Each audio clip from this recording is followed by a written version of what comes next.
विशुद्धविज्ञानघनस्वरूपं विज्ञानविश्राणनबद्धदीक्षं दयानिधिं देहभृतां शरण्यं देवं हयग्रीवमहं प्रपद्ये।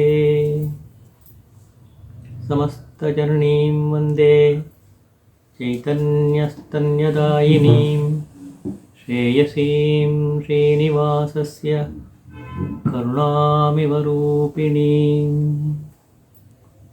करकमलनिदर्शितात्ममुद्रः परिकलितोन्नतबर्हिबर्हचूडः इतरकरगृहीतवेत्रतोत्रः मम हृदि सन्निधिमातनोतु शौरिः।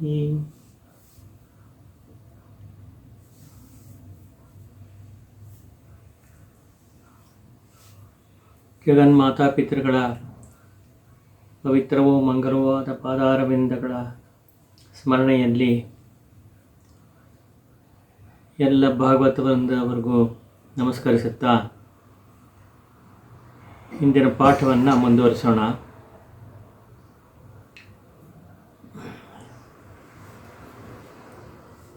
ಕೃಷ್ಣ ಚೈತನ್ಯರ ಒಂದು ಜೀವನ ಚರಿತ್ರೆ. ಹಿಂದಿನ ಭಾಗದಲ್ಲಿ ಸಾರ್ವಭೌಮ ಭಟ್ಟಾಚಾರ್ಯರ ವಿಷಯವಾಗಿ ಮಾತಾಡ್ತಿದ್ವು. ಹೇಗೆ ಕೃಷ್ಣ ಚೈತನ್ಯರು ಜಗನ್ನಾಥಪುರಿ ದೇವಸ್ಥಾನಕ್ಕೆ ಬಂದು ಆ ಮೂರ್ತಿಯನ್ನು ನೋಡ್ತಾ ಇದ್ದಾಗಲೇ ಒಂಥರ ಮೈ ಮರೆತು ಹಾಗೆ ಭಗವದ್ ಧ್ಯಾನದಲ್ಲಿ ಮುಳುಗಿ ಕೆಳಗೆ ಬಿದ್ದುಬಿಟ್ರು. ಅಂಥ ಸಂದರ್ಭದಲ್ಲಿ ಇವರನ್ನು ಪರೀಕ್ಷೆ ಮಾಡೋಕ್ಕೋಸ್ಕರವಾಗಿ ಬಂದವರು ಅಲ್ಲಿನ ಪ್ರಧಾನ ಅರ್ಚಕರಾದ ಭಟ್ಟಾಚಾರ್ಯರು. ಅವರೆಲ್ಲ ಟೆಸ್ಟ್ ಮಾಡಿ ಕೊನೆಗೆ ಅವ್ರ ತೀರ್ಮಾನ ಅಂತ ನಾನಾ ತರಹ ಟೆಸ್ಟ್ಗಳು ಮಾಡಿದ್ರು.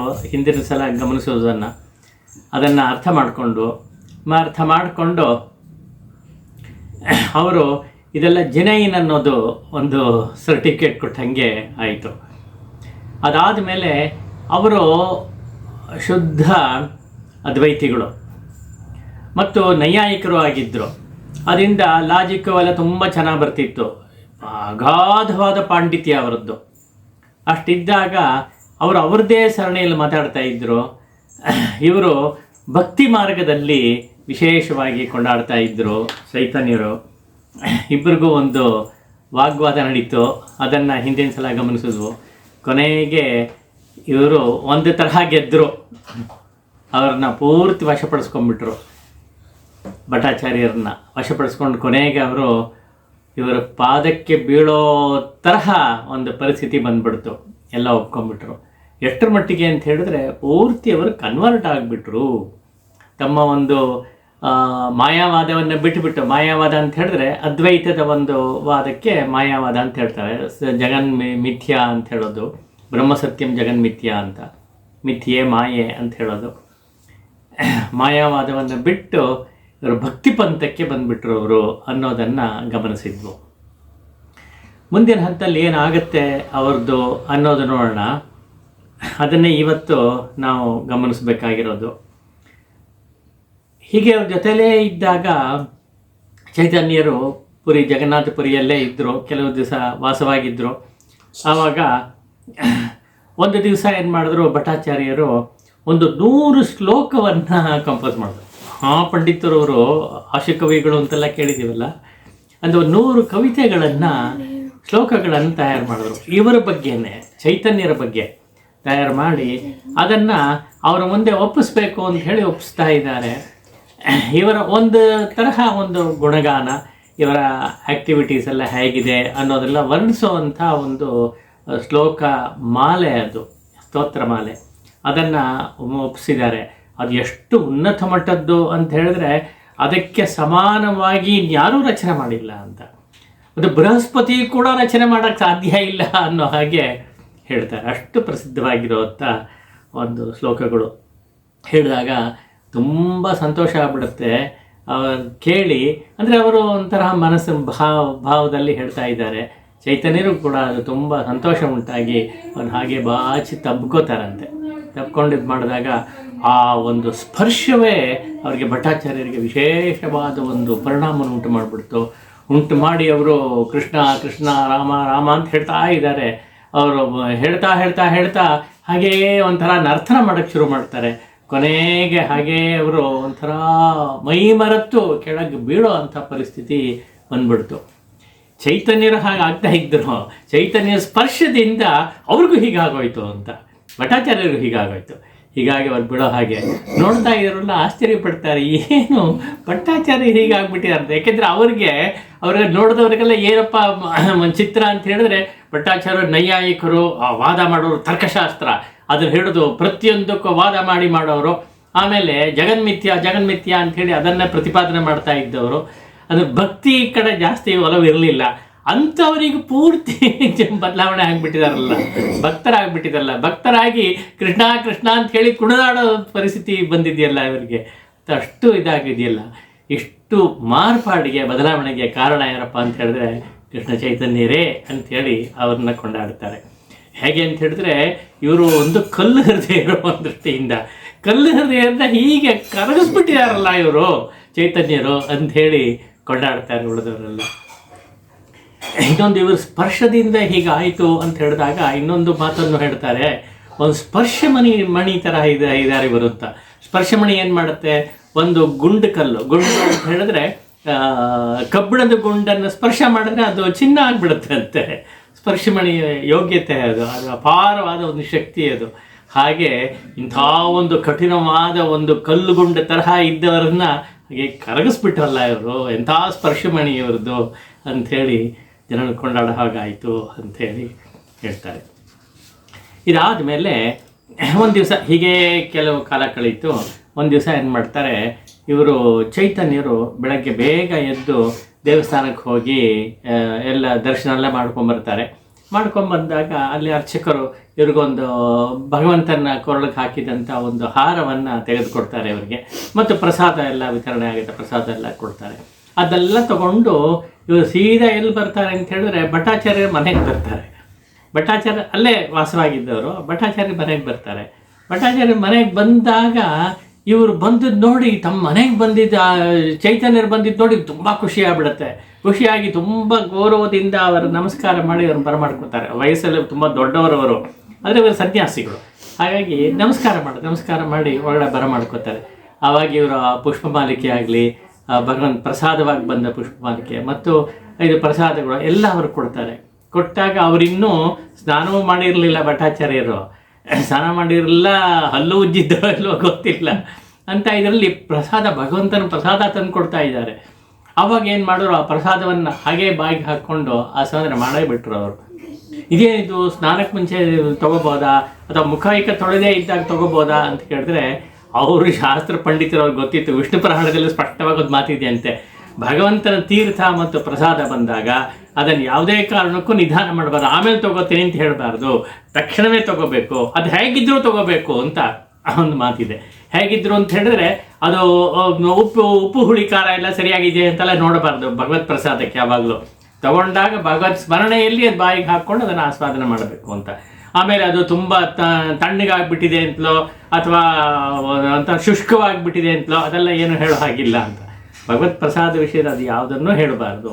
ಹೇಳಿದೆ ನಾನು ಶುದ್ಧವಾಗಿದ್ದೀನಿ ಅಂತ ನೋಡಬೇಕಾಗಿಲ್ಲ, ಅದನ್ನು ಕೊಟ್ಟ ತಕ್ಷಣ ಅದನ್ನು ಭಗವತ್ ಸ್ಮರಣೆ ಮಾಡಿಕೊಂಡಾಗ ಶುದ್ಧವಾಗಿಬಿಡ್ತಾರೆ ಆ ಮೊಮೆಂಟಲ್ಲಿ, ಅದನ್ನು ತೆಗೆದುಕೋಬೇಕು ಅನ್ನೋ ವಿಷ್ಣು ಪುರಾಣದ ಮಾತನ್ನು ಅವರು ತಿಳ್ಕೊಂಡಿದ್ದರಿಂದ ಹಾಗೆ ಇದು ಪ್ರಸಾದ ಅನ್ನೋ ಭಾವನೆಯಲ್ಲಿ ಹಾಗೆ ತೆಗೆದುಕೊಂಡಿದ್ದು ನೋಡಿ ಚೈತನ್ಯರಿಗೆ ಭಾಳ ಖುಷಿ ಆಗ್ಬೇಕಂತೆ. ಖುಷಿಯಾಗಿ ಅವ್ರನ್ನ ಹಾಗೆಯೇ ಆಲಿಂಗನ ಮಾಡ್ಕೋತಾರೆ ಅಂತ. ಪ್ರತಿಯೊಂದು ಸಂದರ್ಭದಲ್ಲೂ ಕೂಡ ಇವರು ತುಂಬ ಖುಷಿ ಆಗಿಬಿಟ್ರೆ ಹಾಗೆ ಅವ್ರು ಮಾಡ್ತಾರೆ ಅಂತ.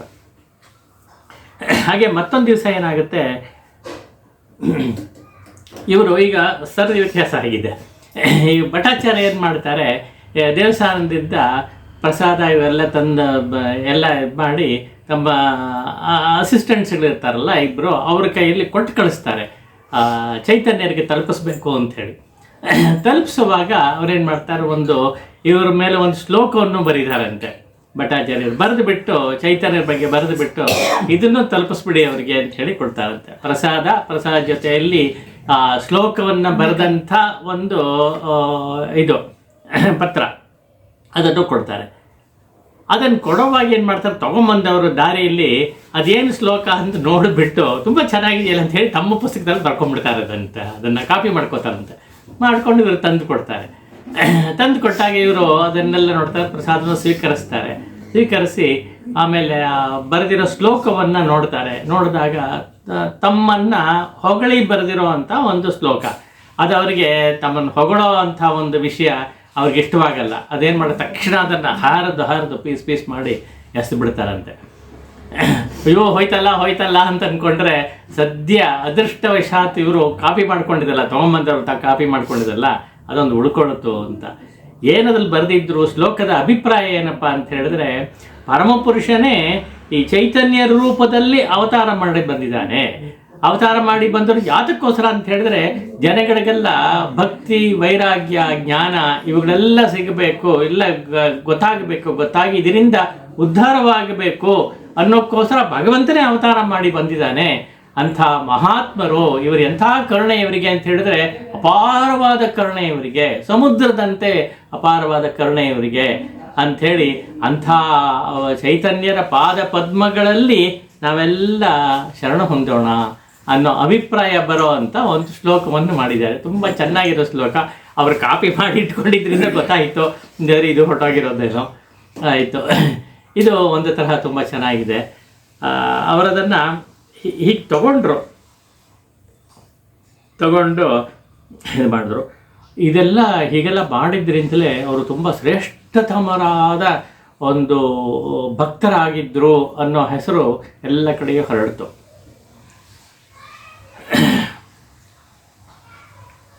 ಮತ್ತೊಂದು ಸಲ ಏನಾಯಿತು, ಒಂದು ದಿವಸ ಇವರು ಭಟ್ಟಾಚಾರ್ಯರು ಬಂದು ಚೈತನ್ಯರನ್ನು ಕಾಣಿದ್ಬಿಟ್ಟು ಅವ್ರು ನಮಸ್ಕಾರ ಮಾಡಿ ಇದೆಲ್ಲ ಮಾಡಿದ್ರು, ಗೌರವನ್ನೆಲ್ಲ ಸೂಚಿಸ್ಬಿಟ್ಟು ಅವರ ಮುಂದೆ ಒಂದು ಶ್ಲೋಕವನ್ನು, ಭಾಗವತ ಶ್ಲೋಕವನ್ನು ಪಠನ ಮಾಡ್ತೀನಿ ಅಂಥೇಳಿ ಪಠನ ಮಾಡ್ತಾ ಇದ್ದಾರೆ. ಪಠನ ಮಾಡುವಾಗ ಅದ್ರಲ್ಲಿ ಕೊನೆ ಸಾಲಲ್ಲಿ ಏನಪ್ಪ ಬರುತ್ತೆ ಅಂತ ಹೇಳಿದ್ರೆ, ಮುಕ್ತಿಪದೆ ಅಂತ ಬರುತ್ತೆ.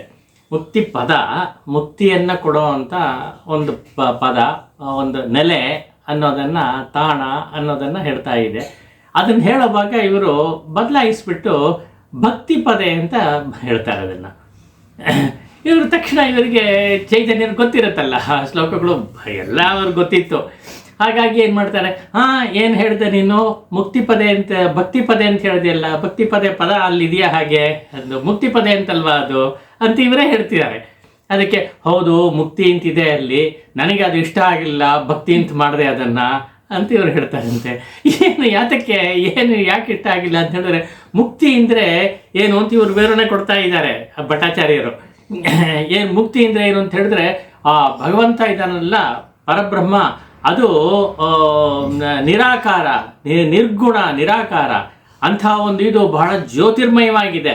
ಆ ಜ್ಯೋತಿಯಲ್ಲಿ ಹಾಗೆ ಕಲಿತು ಬಿಡೋದಿದೆಯಲ್ಲ, ಅದನ್ನು ಮುಕ್ತಿ ಅಂತ ಕರೀತಾರೆ. ಆ ಥರ ಕಲಿತು ಬಿಡೋದು ನನಗೆ ಇಷ್ಟ ಇಲ್ಲ. ಭಗವಂತನ ಸಗುಣ ಸಾಕಾರ, ಅವನು ನೋಡ್ತಾ ಇದ್ರೆ ಆನಂದವಾಗಿರುತ್ತೆ, ಆನಂದವಾಗಿ ನೋಡಿ ಸಂತೋಷ ಪಡಬೇಕು, ಅದು ಭಕ್ತಿ ಅಂತ. ಆ ಭಕ್ತಿಯೇ ಬೇಕು. ಮುಕ್ತಿಯಲ್ಲಿ ಮುಳುಗ್ಬಿಟ್ರೆ ಏನು ಪ್ರಯೋಜನ, ಅದು ಬೇಡ. ಅವನ ರೂಪದಲ್ಲಿ, ಗುಣದಲ್ಲಿ, ಆನಂದದಲ್ಲಿ ನಾವು ಮುಳುಗಬೇಕು. ಆ ಮುಳುಗಬೇಕೇ ಬೇಕು ನಮಗೆ. ಆದ್ದರಿಂದ ಭಕ್ತಿಗಿಂತ ಭಕ್ತಿಯೇ ವಿಶೇಷ ಅಂತ ಹೇಳೋದು ಅಷ್ಟೇ ಅಲ್ಲ, ಮುಂದುವರಿತಾರೆ. ಯಾರಾದರೂ ಮುಕ್ತಿ ಅಂತ ಹೇಳಿದ್ರೆ ನನಗೆ ಇಷ್ಟವೇ ಆಗಲ್ಲ, ಆ ಪದವೇ ನನಗಿಷ್ಟ ಆಗಲ್ಲ, ಆ ಮುಕ್ತಿನ ಪದ ಉಚ್ಚಾರಣೆ ಮಾಡೋಕ್ಕೆ ನನಗಿಷ್ಟ ಇಲ್ಲ ಹೊರಟಾಗ್ತಾರೆ. ಆವಾಗ ಇವರು ಸ್ವಲ್ಪ ಒಂದು ಕರೆಕ್ಷನ್ ಕೊಡ್ತಾರೆ.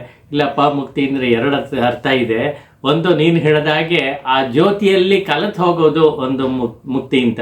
ಇನ್ನೊಂದು ಅರ್ಥದಲ್ಲಿ ಸಗುಣವಾಗಿ ಸಾಕಾರವಾಗಿ ಕಾಣ್ತಲ್ಲ ಭಗವಂತ, ವೈಕುಂಠದಲ್ಲಿ ಕಾಣ್ತಲ್ಲ, ಅವನ ಜೊತೆ ಮುಕ್ತಾತ್ಮರೆಲ್ಲ ಇರ್ತಾರೆ, ಅವನ ಸೇವೆ ಮಾಡ್ತಾ ಇರ್ತಾರೆ ಅಲ್ಲಿ.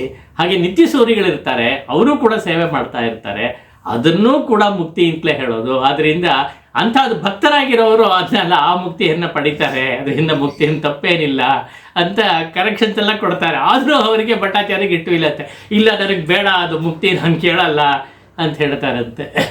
ದಾಸರು ಹೇಳ್ತಾರಲ್ಲ, ಸ್ವರ್ಗ ಬೇಡ ಮುಕ್ತಿ ಬೇಡ ಅಂಥೇಳಿ ಒಂದು ಹಾಡು ಕೇಳಿದೀವಲ್ಲ, ಏನು ಬೇಡವೈ ಅಂತ.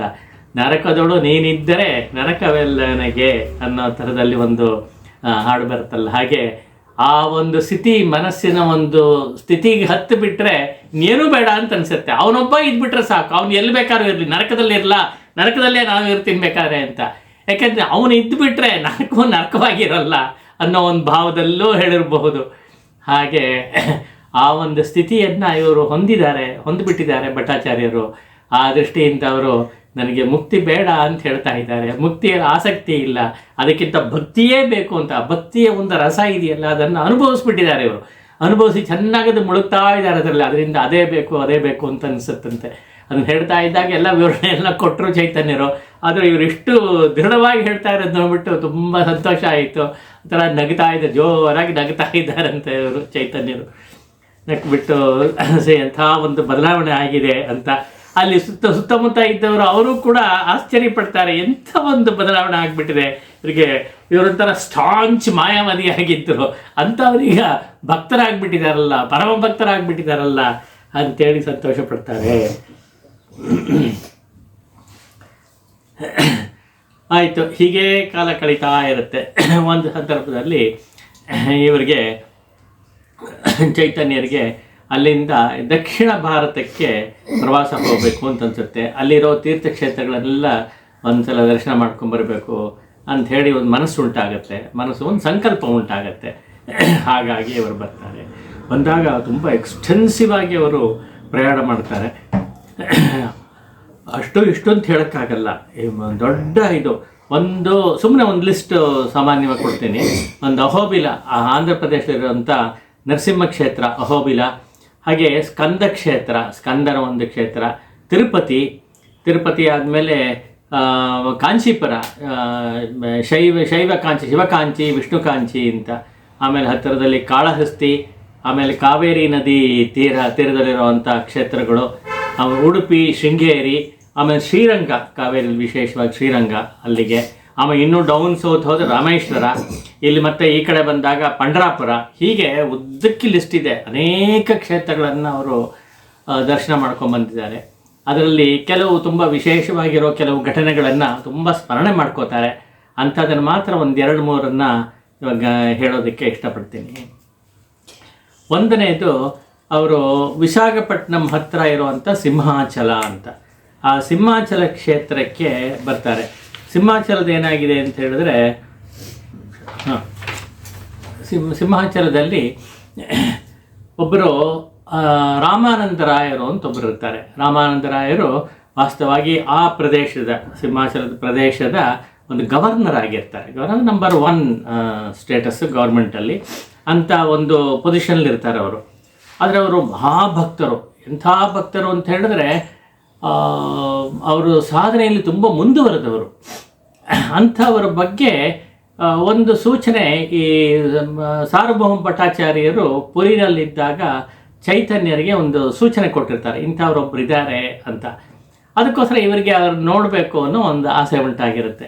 ಸಿಂಹಾಚಲಕ್ಕೆ ಬರ್ತಾರೆ. ಗೋದಾವರಿ ತೀರದಲ್ಲಿ ಅವರು ಕೊಡ್ತಿರುವಾಗ ಸ್ವಲ್ಪ ದೂರದಿಂದ ಅಲ್ಲಿಂದ ಇವರು ಬರ್ತಾ ಇದ್ದಾರೆ, ರಾಮಾನಂದರಾಯರು ಬರ್ತಾ ಇದ್ದಾರೆ. ಬಂದಾಗ ಇವರು ನೋಡಿದ ತಕ್ಷಣ ಅವರಿಗೆ ಏನೋ ಒಂದು ಆಕರ್ಷಣೆ, ಆ ಭಕ್ತನನ್ನು ಕಾಣಬೇಕು ಅಂತ ಇವರೇ ಎದ್ದು ಹೋಗಬೇಕು ಅಂತ ಅನಿಸತ್ತಂತೆ ಚೈತನ್ಯರಿಗೆ. ಆದರೆ ಸನ್ಯಾಸಿ ಆಗಿರೋದ್ರಿಂದ ಅದು ಸರಿಯಲ್ಲ, ಎದ್ದು ಹೋಗೋದು ಸರಿಯಲ್ಲ, ಅವರೇ ಇವ್ರ ಹತ್ರ ಬರಬೇಕು ಅನ್ನೋ ನಿಯಮ ಒಂದಿದೆಯಲ್ಲ, ಅದಕ್ಕೋಸ್ಕರ ಕಾಯ್ತಾ ಕೂತಿರ್ತಾರಂತೆ. ಅವರು ಅಲ್ಲಿಂದ ಬರ್ತಾರೆ. ಬಂದಾಗ ಇವರ ಬಗ್ಗೆ ಮತ್ತೆ ಭಟ್ಟಾಚಾರ್ಯರು ರಾಮಾನಂದರಾಯರಿಗೂ ಹೇಳಿದ್ದಾರೆ ಚೈತನ್ಯರ ಬಗ್ಗೆ, ಅವ್ರ ಪರಿಚಯ ಇದೆ. ಹಾಗಾಗಿ ನೋಡಿರಲಿಲ್ಲ ಅಷ್ಟೇ, ಆದರೆ ಅವ್ರು ತುಂಬ ನೋಡ್ಬಿಟ್ಟು ಅವರ ಒಂದು ಮುಖಮಂಡಲ, ಅವ್ರ ತೇಜಸ್ಸು ಎಲ್ಲ ನೋಡಿ ಏನೋ ಒಂದು ಆಕರ್ಷಣೆ ಉಂಟಾಗ್ಬಿಟ್ಟಿದೆ ಅವರಿಗೆ. ಸೀದಾ ಬಂದು ಸಾಷ್ಟಾಂಗ ನಮಸ್ಕಾರ ಮಾಡಿಬಿಟ್ಟಿದ್ದಾರೆ. ಇವರಿಗೆ ನಮಸ್ಕಾರ ಮಾಡಿ ಹೇಳ್ತಾರೆ. ಎದ್ದ ತಕ್ಷಣ ಇವ್ರು ಹೋಗಿ ಅವ್ರನ್ನ ಆಲಿಂಗನ ಮಾಡ್ಕೊಂಡ್ಬಿಡ್ತಾರೆ. ಪರಸ್ಪರ ಇಬ್ಬರು ಕೂಡ ಆಲಿಂಗನ ಮಾಡ್ಕೋತಾರೆ. ಚೈತನ್ಯರು ಮತ್ತು ರಾಮಾನಂದರಾಯರು ಇಬ್ಬರು ಆಲಿಂಗನ ಮಾಡಿಕೊಂಡು ಒಂಥರ ಕಣ್ಣಲ್ಲಿ ಧಾರಧಾರೆಯಾಗಿ ಇಬ್ಬರು ಕಣ್ಣಲ್ಲಿ ನೀರು ಬರುತ್ತೆ. ಉಳಿದವರು ಅವರು ರಾಮಾನಂದರಾಯರ ಜೊತೆ ಅನೇಕ ಜನ ರೆಟಿನ್ಯೂ ಬಂದಿದೆ, ಅವ್ರ ಜೊತೆ ಅಸೋಸಿಯೇಟ್ಸ್ ಎಲ್ಲ ಬಂದಿದ್ದಾರೆ. ಬ್ರಾಹ್ಮಣರು ಎಷ್ಟೋ ಜನ ಬಂದಿದ್ದಾರೆ. ರಾಮಾನಂದರಾಯರು ಬ್ರಾಹ್ಮಣರು. ಅವರು ಜೊತೆಯಲ್ಲಿ ಬ್ರಾಹ್ಮಣರನ್ನೆಲ್ಲ ಕರ್ಕೊಂಡ್ಬಂದಿದ್ದಾರೆ, ಎಲ್ಲರೂ ಬಂದಿದ್ದಾರೆ.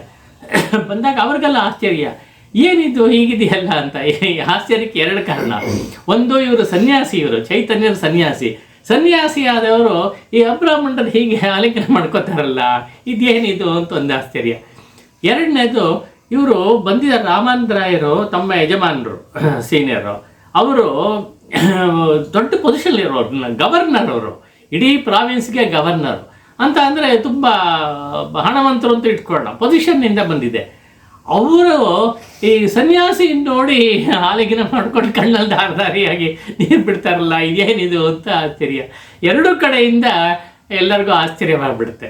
ಆದರೆ ಇವರು ಆ ಪೊಸಿಷನ್ನು ಇತ್ಯಾದಿಗಳು ನೋಡಿ ಅವರೇನಿದು ಮಾಡಲಿಲ್ಲ, ಆಲಿಂಗನ ಮಾಡ್ಕೊಳ್ಳಲ್ಲ. ಅವ್ರು ಎಂಥ ಭಕ್ತರು ಅನ್ನೋ ವಿಷಯ ಒಂದು ಕಿವಿಗೆ ಬಿದ್ದಿತ್ತು ಅವರಿಗೆ, ಸಾರ್ವಭೌಮ ಭಟ್ಟಾಚಾರ್ಯರು ಹೇಳಿದ್ರ ಮೂಲಕ. ಅದು ಎದುರುಗಡೆ ನೋಡಿದಾಗಲೂ ಅವರಿಗೆ ಅದು ಅನಿಸಿದೆ, ಹೌದು ನಿಜವಾಗ್ಲೂ ಸಾಧನೆಯಲ್ಲಿ ಮುಂದುವರೆದವರು ಇವರು ಅಂತ. ಆ ಪೊಸಿಷನ್ಲಿ ಇದ್ದರೂ ಕೂಡ ಸಾಧನೆ ಮಾಡಿ ಮುಂದುವರೆದವರಾಗಿದ್ದರು. ಅದರಿಂದ ಅವ್ರನ್ನ ತುಂಬ ಇದು ಮಾಡಿಕೊಂಡ್ರು ಅಂತ. ಹೀಗೆ ಒಂದು ಸ್ವಲ್ಪ ಹೊತ್ತು ಕಾಲ ಕಳೆದ ಮೇಲೆ ಪರಸ್ಪರ ಎಲ್ಲ ಮಾತುಕತೆಗಳೆಲ್ಲ ಆದಮೇಲೆ ಮತ್ತೆ ಸಂಜೆ ಮೀಟ್ ಮಾಡೋಣ ಅಂತ ತೀರ್ಮಾನ ಮಾಡಿಕೊಂಡು ವಾಪಸ್ಸು ಹೋಗ್ತಾರಂತೆ. ಆವಾಗ ಸಂಜೆ ಅವರು ಮತ್ತೆ ಸಿದ್ಧವಾಗಿರ್ತಾರೆ, ಅವರು ಬರ್ತಾರೆ, ರಾಮಾನಂದರಾಯರು ಬರ್ತಾರೆ. ಬಂದ ಮೇಲೆ ಕೂತ್ಕೊಂಡಾಗ ಇವರು ಕೇಳ್ತಾರೆ, ನೀವು ಜೀವನದ ತುಂಬ ಓದಿರೋರು, ರಾಮಾನಂದರಾಯರು ತುಂಬ ಓದಿದವರು, ಒಂದು ದೃಷ್ಟಿಯಿಂದ ವಿದ್ವಾಂಸರು ಆಗಿದ್ದರು. ಹಾಗಾಗಿ ನೀವು ಜೀವನ ಧ್ಯೇಯದ ಬಗ್ಗೆ ಏನು ನಿಮ್ಗೆ ಅನಿಸುತ್ತೆ, ಶಾಸ್ತ್ರ ಆಧಾರದ ಮೇಲೆ ಹೇಳ್ತೀರಾ ಸ್ವಲ್ಪ ಅಂತ ಕೇಳಿದ್ರಂತೆ. ರಾಮಾನಂದರಾಯರು ಅದನ್ನು ವಿಷ್ಣು ಪುರಾಣ ಇತ್ಯಾದಿಗಳನ್ನ ತೆಗೆದುಕೊಂಡು ಎಲ್ಲ ಜೀವನ ಧ್ಯೇಯವೆಲ್ಲ ಹೇಳಿದ್ರಂತೆ. ಜೀವನ ಧ್ಯೇಯ ಅಂತ ಅವ್ರು ಹೇಳಿದ ಎಂಫಸಿಸ್ ಯಾವ ತರಹಪ್ಪ ಅಂತ ಹೇಳಿದ್ರೆ ತುಂಬ ಡೀಟೇಲ್ಸ್ ನಾನು ಹೋಗಲ್ಲ. ಆದರೂ ಏನಪ್ಪ ಅಂತ ಹೇಳಿದ್ರೆ, ಯಾರ್ಯಾರು ಯಾವ್ಯಾವ ಕರ್ಮದಲ್ಲಿದ್ದಾರೋ, ಅಂದರೆ ವೃತ್ತಿಯಲ್ಲಿದ್ದಾರೋ, ಆ ವೃತ್ತಿಯನ್ನೇ ಇಟ್ಕೊಂಡು ಮುಂದುವರೆದರೆ, ವೃತ್ತಿಯನ್ನೇ ನಿಷ್ಠೆಯಿಂದ ಮಾಡ್ತಾ ಬಂದರೆ ಅದು ಮುಂದಕ್ಕೆ ಅದು ಭಗವಂತನ ಒಂದು ಭಕ್ತಿಗೆ ಕಾರಣವಾಗುತ್ತೆ ಅಂತ ಹೇಳೋ ಅಂಥ ಕೆಲವು ಮಾತುಗಳಿದೆ. ಅದನ್ನು ಹೈಲೈಟ್ ಮಾಡಿ ಹೇಳ್ತಾ ಇದ್ರಂತೆ. ಅದನ್ನು ವಿವರಿಸೋಕ್ಕೆ ತುಂಬ ಅವ್ರು ಕೊಟೇಶನ್ಸ್ ಎಲ್ಲ ಕೊಟ್ಟು ಎಲ್ಲ ಇದು ಮಾಡ್ತಿದ್ರಂತೆ. ಇವರು ಒಂದೇ ಒಂದು ಕರೆಕ್ಷನ್ ಕೊಟ್ಟರು, ಅದರಲ್ಲಿ ವೃತ್ತಿಯಲ್ಲಿ ಇದ್ದು ನಿಷ್ಠೆಯಿಂದ ಮಾಡೋವಾಗ ನೀವು ಭಗವಂತನ ಸೇವೆ ಅಂತ ಅಂದ್ಕೊಂಡು ಮಾಡಿದ್ರೆ ಆವಾಗ ಭಗವಂತನ ಹತ್ರ ಬರ್ತೀಯಪ್ಪ ಅಂಥೇಳಿ ಒಂದು ಕರೆಕ್ಷನ್ ಕೊಟ್ಟರಂತೆ. ಕರೆಕ್ಷನ್ನ ಅರ್ಥದಲ್ಲೆಲ್ಲ ಇವರು ಅದನ್ನು ಸ್ವಲ್ಪ ತಿದ್ದುಪಡಿ ಒಂದು ಮಾಡಿದ್ರು. ಆವಾಗ ತುಂಬ ಸಂತೋಷ ಆಯಿತು, ಖುಷಿ ಆಯಿತು ಅವರಿಗೆ ಅಂಥೇಳಿ ತುಂಬ ವಿಷಯಗಳನ್ನು ಅವರ ಹತ್ರ ತಿಳ್ಕೊಂಡಿದ್ದಾರೆ. ನೋಡಿದವ್ರಿಗೆ ಏನಪ್ಪ ಅಂತ ಹೇಳಿದ್ರೆ, ಚೈತನ್ಯರಿಗೆ ಅವರೇ ಪಾಠ ಮಾಡ್ತಿದ್ದಾರೆ ಏನು ಅಂತ, ರಾಮಾನಂದರಾಯರು ಪಾಠ ಮಾಡ್ತಿದ್ದಾರೆ ಅನ್ನೋ ಹಾಗೆ ಭ್ರಮೆ ಉಂಟಾಗೋ ಹಾಗಾಯ್ತಂತೆ. ಪಾಠ ಏನು ಬೇಕಾಗಿಲ್ಲ, ಇವರಿಗೆಲ್ಲ ಗೊತ್ತಿರೋ ವಿಷಯ. ಆದರೆ ಅವರು ತುಂಬ ವಿಷಯನ ಗ್ರಹಣ ಮಾಡಿದ್ದಾರೆ ಅಂತ ಕೇಳಿದ್ರಲ್ಲ, ಎಷ್ಟರ ಮಟ್ಟಿಗೆ ಗ್ರಹಣ ಮಾಡ್ಕೊಂಡಿದ್ದಾರೆ, ಗ್ರಹಿಸ್ಕೊಂಡಿದ್ದಾರೆ, ಎಷ್ಟು ಅವರು ಅರ್ಥ ಮಾಡ್ಕೊಂಡಿದ್ದಾರೆ, ಎಷ್ಟು ಸರಿಯಾಗಿ ಮಾಡ್ಕೊಂಡಿದ್ದಾರೆ ಅಂತ ನೋಡೋಕ್ಕೋಸ್ಕರ ಇರಬಹುದು. ಹಾಗಾಗಿ ಕೇಳೋದಕ್ಕೊಂದು ಸಂತೋಷ ಇರುತ್ತಲ್ಲ, ಹಾಗಾಗಿ ಅವರ ಹತ್ರ ಕೇಳ್ತಾ ಇದ್ರು. ಒಂದು ಸಲ ಸರಿಯಾಗಿ ತಿಳ್ಕೊಂಬಿಟ್ರೆ, ಅರ್ಥ ಮಾಡ್ಕೊಂಬಿಟ್ರೆ, ಅದು ಎಲ್ಲೆಲ್ಲಿ ಕರೆಕ್ಷನ್ ಕೊಡಬೇಕು ಕೊಟ್ಟುಬಿಟ್ರೆ, ಅದ್ರ ಮುಂದಕ್ಕೆ ಅವರು ಅನೇಕ ಜನರಿಗೆ ಹೇಳಿ ಅದನ್ನು ಪ್ರಚಾರ ಮಾಡಬಹುದು. ಆವಾಗ ನಾಮಸ್ಮರಣೆ ಮಾಡಬೇಕು, ಸೇವೆಯನ್ನು ಮಾಡಬೇಕು, ಎಲ್ಲ ವಿಷಯಗಳನ್ನು ಕೂಡ ಭಕ್ತಿ ಪಂಥಲ್ಲಿ ಬರೋಕ್ಕೆ ಏನು ಬೇಕೋ ಅಂಥ ವಿಷಯಗಳೆಲ್ಲ ಹೇಳ್ತಾ ಇದ್ದರು. ಹೇಳಿ ಅಷ್ಟೊಂದು ತಯಾರು ಮಾಡಿದ ಮೇಲೆ ಅವ್ರ ಮುಂದಕ್ಕೆ ಉಪಯೋಗಿಸ್ಕೊಂಡ್ರು ಅಂತಿರುತ್ತೆ. ಆ ತರಹ ಒಂದು ಕೆಲಸವನ್ನು ಕೃಷ್ಣ ಚೈತನ್ಯರು ಮಾಡ್ತಾ ಇದ್ರು ಅನ್ನೋದನ್ನು ಕೇಳ್ತೀವಿ. ಇದು ಒಂದು ಅವರ ದಕ್ಷಿಣ ಯಾತ್ರೆಯಲ್ಲಿ ಬಂದಾಗ ಸಿಂಹಾಚಲದಲ್ಲಿ ನಡೆದಂಥ ಒಂದು ಘಟನೆ. ಇದಾದ ಮೇಲೆ ಮುಂದಕ್ಕೆ ಅವರು ಪ್ರಯಾಣದಲ್ಲಿ ಬೇರೆ ಬೇರೆ ಕಡೆ ಹೋದರು. ಒಂದೆರಡು ತುಂಬ ವಿಶೇಷವಾದ ಪ್ರಸಂಗವನ್ನು ಜ್ಞಾಪಿಸ್ಕೊತೀನಿ. ಅದರಲ್ಲಿ ಶ್ರೀರಂಗಕ್ಕೆ ಬರ್ತಾರೆ. ಶ್ರೀರಂಗಕ್ಕೆ ಬಂದಾಗ ರಂಗನಾಥ ಸ್ವಾಮಿಯ ದರ್ಶನವೆಲ್ಲ ಆಯಿತು, ಎಲ್ಲ ಮುಗಿಸ್ಕೊಂಡು ಹೊರಗೆ ಬರ್ತಾರೆ. ಬಂದಾಗ ಈ ಕಥೆ ತುಂಬ ಪ್ರಸಿದ್ಧವಾದದ್ದು, ಅನೇಕ ಜನ ಇದನ್ನು ಹೇಳ್ತಾರೆ. ಸ್ವಲ್ಪ ವ್ಯತ್ಯಾಸಗಳಿರ್ಬೋದು, ಆದರೂ ಕೂಡ ಅಭಿಪ್ರಾಯ ಒಂದೇ ಇದರಲ್ಲಿ. ಹೊರಡೆ ಬಂದಾಗ ಒಬ್ಬ ಬ್ರಾಹ್ಮಣ ಅಲ್ಲಿ ಕಟ್ಟೆ ಮೇಲೆ ಕೂತಿರ್ತಾನೆ ಹೊರಗಡೆ ಪ್ರಾಕಾರದಲ್ಲಿ. ಕುಳಿತುಕೊಂಡು ಏನೋ ಒಂದು ಭಗವದ್ಗೀತೆ ಪುಸ್ತಕ ಕೈಯಲ್ಲಿ ಇಟ್ಕೊಂಡು ಅವನು ಏನೋ ಓದೋ ಹಾಗೆ ಇದು ಮಾಡಿಕೊಂಡು ಕೂತಿದ್ದಾನೆ. ಒಂಥರ ಕಣ್ಣಲ್ಲಿ ಧಾರಾಕಾರವಾಗಿ ನೀರು ಬರ್ತಾ ಇದೆ. ಆದರೆ ಸುತ್ತಮುತ್ತ ಇರೋ ಜನಗಳೆಲ್ಲ ಪರಿಹಾಸ ಮಾಡ್ತಿದ್ದಾರೆ ಅವನ್ನ. ಪರಿಹಾಸ ಮಾಡೋದು ಅಂತ ಹೇಳಿದ್ರೆ, ವಾಸ್ತವವಾಗಿ ಇವನಿಗೇನು ಅಕ್ಷರಗಳೇ ಬರಲ್ಲ, ಇಲ್ಲಿಟ್ರೇಟ್, ಇವನು ನಿರಕ್ಷರ ಕುಕ್ಷಿ ಅಂತ ಇವನಿಗೆ ಅವರೆಲ್ಲ ಕರಿತಾ ಇದ್ದು. ಏನೂ ಬರಲ್ಲ ಇವನಿಗೆ, ಅಕ್ಷರಗಳ ರೆಕಾಗ್ನ ಏನೇ ಬರಲ್ಲ. ಅಂತ ಒಂದು ದೊಡ್ಡದಾಗಿ ಭಗವದ್ಗೀತೆ ಪುಸ್ತಕ ಇಟ್ಕೊಂಡು ಕೂತ್ಕೊಂಡು ಓದ್ತಾನೆ. ಇನ್ನು ಕೆಲವರು ಮುಂದುವರಿಸಿ ಏನು ಮಾಡ್ತಾರೆ ಅಂದರೆ ಆ ಪುಸ್ತಕನೂ ಸರಿಯಾಗಿ ಇಟ್ಕೊಳ್ಳೋಕೆ ಗೊತ್ತಿಲ್ಲ, ತಲೆಕಾಡಿ ಇಟ್ಕೊಂಡಿದ್ದ ಅಂತೆಲ್ಲ ಹೇಳ್ತಾರೆ. ಅದೆಲ್ಲ ಏನಾದರೂ ಆಗಲಿ ಪರವಾಗಿಲ್ಲ, ಅದೇನು ದೊಡ್ಡ ವಿಷಯ ಅಲ್ಲ. ಆದರೆ ಒಟ್ಟಿನಲ್ಲಿ ಇವನಿಗೆ ಓದಕ್ಕೆ ಬರದೇ ಇರೋವನು ಆ ಪುಸ್ತಕ ಇಟ್ಕೊಂಡು ಏನೋ ನಾಟಕ ಮಾಡ್ತಾನೆ ಅಂಥೇಳಿ ಅವ್ರನ್ನ ತಮಾಷೆ ಮಾಡ್ತಾ ಇದ್ದಾರೆ. ಇವರು ಚೈತನ್ಯವರು ನೋಡಿದ್ರಂತೆ. ನೋಡಿಬಿಟ್ಟು ಯಾತಕ್ಕೆ ಅವನಿಗೇನೋ ಹತ್ತಿರ ಹೋಗಿ ವಿಚಾರಿಸ್ಬೇಕು ಅಂತ ಆಯಿತು. ಅಲ್ಲಪ್ಪ, ಏನು ನೀವು ಪುಸ್ತಕ ಇಟ್ಕೊಂಡಿರೋದು, ಏನಿದು ಅಂತ ಕೇಳಿದ್ರಂತೆ. ಇಲ್ಲ, ನಾನು ಈ ಭಗವದ್ಗೀತೆ ಪುಸ್ತಕ ಇಟ್ಕೊಂಡಿದ್ದೀನಿ, ಆದರೆ ಒಂದು ವಿಷಯ ಹೇಳ್ಬಿಡ್ತೀನಿ, ನನಗೇನು ಇದ್ರ ಬಗ್ಗೆ ಗೊತ್ತಿಲ್ಲ, ಅಕ್ಷರಗಳ ಪರಿಚಯವೇ ನನಗಿಲ್ಲ, ಏನೂ ಗೊತ್ತಿಲ್ಲ, ಮತ್ತು ಪುಸ್ತಕ ಇಟ್ಕೊಂಡಿದೆಯಲ್ಲ ಯಾತಕ್ಕೆ ಅಂತ ಕೇಳಿದ್ರಂತೆ. ಅದಕ್ಕಿಲ್ಲ, ನಮ್ಮ ಗುರುಗಳು, ಅಧ್ಯಾತ್ಮ ಗುರುಗಳು ಇದನ್ನು ಹೇಳಿದ್ದಾರೆ, ನೀನು ಓದಕ್ಕೆ ಬರದೇ ಇದ್ರೂ ಪರವಾಗಿಲ್ಲಪ್ಪ, ನಿನ್ನ ಕೈಯಲ್ಲಿ ಭಗವದ್ಗೀತೆ ಪುಸ್ತಕ ಇಟ್ಕೊಂಡು ಕೂತ್ಕೋ ಸಾಕು ಅಂತ ಹೇಳಿದ್ದಾರೆ. ನನ್ನ ಕೈಯಲ್ಲಿ ಪುಸ್ತಕ ಇಟ್ಕೊಂಡು ಕೂತ್ಕೊಂಡಿದ್ದೀನಿ ಅಷ್ಟೇ, ನನಗಂತೂ ಓದಕ್ಕೆ ಬರಲ್ಲ ಅಂತ ಹೇಳಿದ್ರಂತೆ. ಮತ್ತು ಅದು ಸರಿ, ಓದಕ್ಕೆ ಬರಲ್ಲ, ಗುರುಗಳು ಹೇಳಿದ್ದಾರೆ, ಪುಸ್ತಕ ಇಟ್ಕೊಂಡಿದ್ಯಾ, ಆದರೆ ಅಳೋದು ಯಾಕೆ ನೀನು, ಕಣ್ಣಲ್ಲಿ ಯಾಕೆ ನೀರು ಬರ್ತಾ ಇದೆ ಅಂತ ಕೇಳಿದ್ರಂತೆ. ಅದಕ್ಕೆ ನಮ್ಮ ಗುರುಗಳು ಹೇಳಿದ್ದು, ಇಟ್ಕೊಂಡಿರೋದು ಕೈಯಲ್ಲಿ ಅಂತ ಹೇಳಿದ್ರು. ಇಟ್ಕೊಂಡಿದ್ದಾಗ ಸುಮ್ಮನೆ ನನಗೆ ಭಗವದ್ಗೀತೆ ಪುಸ್ತಕ ಇದನ್ನು ಕೃಷ್ಣ ಕಾಣ್ತಾ ಇದ್ದಾನೆ, ಅವನು ರಥದಲ್ಲಿ ಕುಳಿತುಕೊಂಡು ತನ್ನ ಭಕ್ತನಾಗಿರೋ ಅಂಥ ಸ್ನೇಹಿತನಾಗಿರೋ ಅರ್ಜುನನ್ನ ಕಾಪಾಡೋಕ್ಕೋಸ್ಕರ ರಥದಲ್ಲಿ ರಥಿಕನಾಗಿ ಹೋಗ್ತಾ ಇದ್ದಾನೆ, ಅವನು ರಥವನ್ನು ಓಡಿಸ್ತಾ ಇದ್ದಾನೆ, ಕೈಯಲ್ಲಿ ಚಾವಟಿ ಹಿಡ್ಕೊಂಡು, ಅದನ್ನು ಕಾಣ್ತಾ ಇದೆ. ಎಂಥ ಒಂದು ದಯೆಯಿಂದ ಅವನು ಹಿಂಗೆ ಕೆಲಸ ಮಾಡ್ತಾ ಇದ್ದಾನೆ, ಅದು ಪರಮಪುರುಷ ಅವನು ಹೀಗೆ ಮಾಡ್ತಾ ಇದ್ದಾನಲ್ಲ ಅಂತ ಅನಿಸುತ್ತೆ. ಆ ಚಿತ್ರ ನನ್ನ ಕಣ್ಣು ಮುಂದೆ ಬರುತ್ತೆ. ಹಾಗೆ ಕೃಷ್ಣ ಕಾಣ್ತಾ ಇದ್ದಾನೆ, ಅರ್ಜುನ ಕಾಣ್ತಾ ಇದ್ದಾನೆ, ತುಂಬ ಸಂತೋಷ ಆಗಿಬಿಟ್ಟು ಆನಂದವಾಗಿ ಕಣ್ಣಲ್ಲಿ ಧಾರಾಕಾರವಾಗಿ ನೀರು ಬರ್ತಾ ಇದೆ ಅಂತ ಹೇಳಿದಂತೆ ತುಂಬ ಸಂತೋಷ ಆಗೋಯ್ತು ಚೈತನ್ಯರಿಗೆ. ಹಾಗೆ ಒಂದು ಬಾಚಿ ತಪ್ಕೊಂಡು, ನಿಜವಾಗ್ಲೂ ನೀನು ಓದ್ತಾ ಇದೆಯಲ್ಲ, ನಿಂದೇನೆಪ್ಪ ಭಗವದ್ಗೀತೆಯ ಒಂದು ಸಾರಿಷ್ಟವನ್ನು ಅರ್ಥ ಮಾಡ್ಕೊಂಡು ನೀನೇಪ್ಪ ಅಂಥೇಳಿ ನೀನು ಮಾಡ್ತಾ ಇರೋ ಕೆಲಸ ತುಂಬ ಚೆನ್ನಾಗಿದೆ, ಸರಿಯಾಗಿದೆ, ಹೀಗೆ ಮುಂದುವರಿಸು. ಯಾರೇನು ಬೇಕಾದ್ರೂ ಹೇಳಲಿ, ಅಕ್ಷರ ಚೆನ್ನಾಗಿ ಗೊತ್ತಿರೋರು, ಇದನ್ನು ಅರ್ಥ ಮಾಡ್ಕೊಳ್ಳೋರು, ಅವ್ರು ಓದೋದಕ್ಕಿಂತ ನಿಂದೇ ವಿಶೇಷವಾದದ್ದು, ಮುಂದುವರಿಸು ಅಂಥೇಳಿ ಒಂದು ಆಶೀರ್ವಾದ ಮಾಡಿ ಹೊರಟರು ಅಂತ ಕೇಳ್ತೀವಿ. ತುಂಬ ಸುಂದರವಾದ ಪ್ರಸಂಗ ಇದು, ಅದನ್ನು ಅವರು ಹೇಳ್ತಾರೆ. ಅದಾದಮೇಲೆ ಮತ್ತು ಪಂಢರಾಪುರಕ್ಕೆ ಬರ್ತಾರೆ. ಪಂಢರಾಪುರದಲ್ಲಿ ಎಲ್ಲರಿಗೂ ಗೊತ್ತಿದೆ ಇದು, ಪಂಢರಾಪುರದಲ್ಲಿ ತುಕಾರಾಮ್ ಇರ್ತಾರೆ. ಆ ಸಮಯದಲ್ಲಿ ಆ ತುಕಾರಾಮನಿಗೆ ಒಂದು ತರಹ ಇವರು ಆಶೀರ್ವಾದ ಮಾಡಿ ಅನುಗ್ರಹ ಮಾಡಿ ಈ ನಾಮ ಸಂಕೀರ್ತನೆಯನ್ನು ವಿಶೇಷವಾಗಿ ಬೋಧಿಸ್ತಾರೆ ಅಂತ ಕೇಳ್ತೀವಿ. ಅದನ್ನೇ ಅವರು ತೆಗೆದುಕೊಂಡು ಇಡೀ ಮಹಾರಾಷ್ಟ್ರಕ್ಕೆಲ್ಲ ಅವರು ಮರಾಠಿಯಲ್ಲಿ ಅಭಂಗಗಳ ಮೂಲಕ ಅವರು ಇದು ಮಾಡ್ತಾರೆ, ಆ ನಾಮ ಸಂಕೀರ್ತನೆಯನ್ನು ಬೆಳೆಸ್ತಾರೆ ಅನ್ನೋದು ಕೇಳಿದ್ದೀವಿ. ಅವರು ತುಕಾರಾಮ ಬೆಳೆಸಿದ್ದಕ್ಕೆ ಮೂಲ ಪುರುಷರು ಇವರೇನೆ ಅನ್ನೋದನ್ನು ನಾವು ಗಮನಿಸ್ಬೋದು. ಜೊತೆಗೆ ಅಲ್ಲೇ ಸುತ್ತಮುತ್ತ ಇರೋವಂಥ ಒಂದು ಇದರಲ್ಲಿ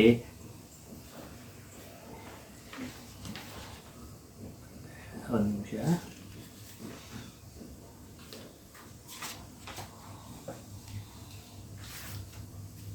ಒಂದು ಜಾಗದಲ್ಲಿ ಒಬ್ಬ ಬ್ರಾಹ್ಮಣ ಸಿಗ್ತಾನೆ. ಅವನೇನು ಮಾಡ್ತಾನೆ, ಇವ್ರನ್ನ ತುಂಬ ಪ್ರಾರ್ಥನೆ ಮಾಡ್ಕೋತಾನೆ, ತಮ್ಮ ಮನೆಗೆ ಬರಬೇಕು ಎಂಬುದಾಗಿ. ಸರಿ, ಇವರು ಒಪ್ಕೊಂಡು ಅವನು ಕೇಳೋ ಒಂದು ರೀತಿಯಲ್ಲಿ ಇವ್ರಿಗೆ ಅನಿಸುತ್ತೆ ಹೋಗಬೇಕು ಅಂತ.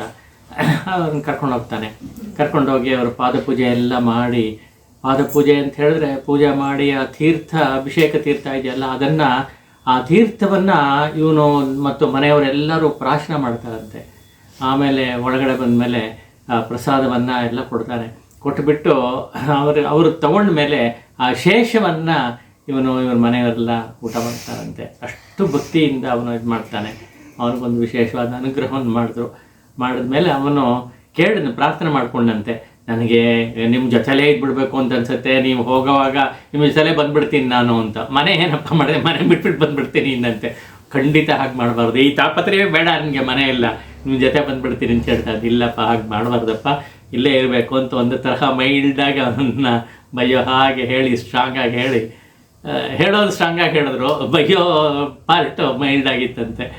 ಅಂತ ಇಲ್ಲ, ಹಾಗೆ ಮಾಡಬಾರ್ದು, ನೀನು ಮನೆಯಲ್ಲೇ ಇದ್ದುಕೊಂಡು ನಾಮಸ್ಮರಣೆ ಮಾಡ್ತಾ ಇರು, ಹರೇ ರಾಮ ಹರೇ ಕೃಷ್ಣ ಇವೆಲ್ಲ ಹೇಳ್ತಾ ಇರು. ಹೇಳ್ತಾ ಇನ್ನು ನಿನ್ನ ಸಾಧನೆ ಮುಂದುವರಿತೀಯ, ನಾನು ಹೇಳ್ದಂಗೆ ಮಾಡು, ನನಗೇನೂ ತೊಂದರೆ ಆಗಲ್ಲ, ನಿಮ್ಮ ಮನೆಯವರು ಅನುಕೂಲವಾಗಿರ್ತಾರೆ ನನಗೆ ಅಂಥೇಳಿ ಒಂದು ಆಶೀರ್ವಾದ ಮಾಡಿ ಹೊರಟು ಬಂದರು ಅಂತ ಕೇಳ್ತೀವಿ. ಇಷ್ಟು ಅವರು ದಕ್ಷಿಣ ಭಾರತದಲ್ಲಿ ಇನ್ನೂ ಅನೇಕ ಘಟನೆ ಆಗಿರಬಹುದು, ರೆಕಾರ್ಡಲ್ಲಿ ಸಿಕ್ಕೋದು ಇಷ್ಟು ಸಿಕ್ಕತ್ತೆ. ಹಾಗಾಗಿ ಇದಾದ ಮೇಲೆ ಮುಂದಕ್ಕೆ ಅವರು ಪುರಿಗೆ ವಾಪಸ್ ಬರ್ತಾರೆ. ಅನೇಕ ಕ್ಷೇತ್ರಗಳೆಲ್ಲ ನೋಡ್ಕೊಂಬಂದರು ಅಂತ ಹೇಳಿದ್ನಲ್ಲ, ಎಲ್ಲ ಮುಗಿಸಿ ಕೊನೆಗೆ ಪುರಿಗೆ, ಜಗನ್ನಾಥಪುರಿಗೆ ವಾಪಸ್ ಬರ್ತಾರೆ. ಬಂದಾಗ ಅಲ್ಲಿ ರಥೋತ್ಸವ ನಡೆಯುತ್ತೆ. ರಥೋತ್ಸವ ಅನ್ನೋದು ತುಂಬ ಜಗನ್ನಾಥಪುರಿಯಲ್ಲಿ ತುಂಬ ವಿಶೇಷ. ಅದು ದೊಡ್ಡ ದೊಡ್ಡ ರಥಗಳು, ಅದನ್ನು ಎಳಿಬೇಕಾದ್ರೆ ಅನೇಕ ಜನ ಬೇಕು, ಅದು ಎಳಿತಾ ಇರ್ತಾರೆ. ಇವರು ಆ ಸಂದರ್ಭಕ್ಕೆ ಅಲ್ಲಿ ಹೋಗಿದ್ದಾರೆ, ಅನೇಕ ಸಲ ಇದ್ದಿದ್ದಾರೆ, ಒಂದು ಸಲ ಹೀಗಾಯಿತು ಅಂತ ಹೇಳ್ತಾರೆ. ಏನಪ್ಪ ಅಂತ ಹೇಳಿದ್ರೆ, ರಥ ಎಳಿತಾ ಬರ್ತಾ ಇದ್ದಾರೆ, ಯಾವುದೋ ಒಂದು ಹಂತಕ್ಕೆ ಬಂದಾಗ, ಒಂದು ಜಾಗ ಬಂದಾಗ ರಥ ನಿಂತೋಯ್ತು. ಏನು ಮಾಡಿದ್ರು ಮುಂದಕ್ಕೆ ಬರ್ತಾ ಇಲ್ಲ. ಎಲ್ಲ ಅನೇಕ ಜನ ಎಳಿತಾರೆ, ಬರ್ತಾ ಇಲ್ಲ, ಮುಂದೆ ಬರ್ತಾ ಇಲ್ಲ. ನೂರಾರು ಜನ ಸೇರ್ಕೋತಾರೆ, ಆವಾಗಲೂ ಒಂದು ಚೂರು ಅಲ್ಲಾಡಲ್ಲ, ಮುಂದೆ ಬರ್ತಾ ಇಲ್ಲ. ಸ್ಟಕ್ ಆಗಿದೆ ಅನ್ನೋ, ಸ್ಟಕ್ ಅಂದರೆ ಏನೋ ಅಲ್ಲಿ ಕಾಣಲ್ಲ ಸ್ಟಕ್ ಆಗಿರೋ ಹಾಗೆ, ಆದರೆ ರಥ ಮಾತ್ರ ಮುಂದೆ ಬರ್ತಿಲ್ಲ, ನಿಂತು ಹೋಗಿದೆ. ಸರಿ, ಆನೆಗಳನ್ನು ಕರೆಸಿ ಕಟ್ಟಿ ಎಳಿಸ್ತಾರೆ, ಆವಾಗಲೂ ಬರಲ್ವಂತೆ. ಅವ್ರಿಗೆ ಏನು ಮಾಡೋದನ್ನು ಗೊತ್ತಾಗ್ತಿಲ್ಲ. ಹಾಗಿದೆ.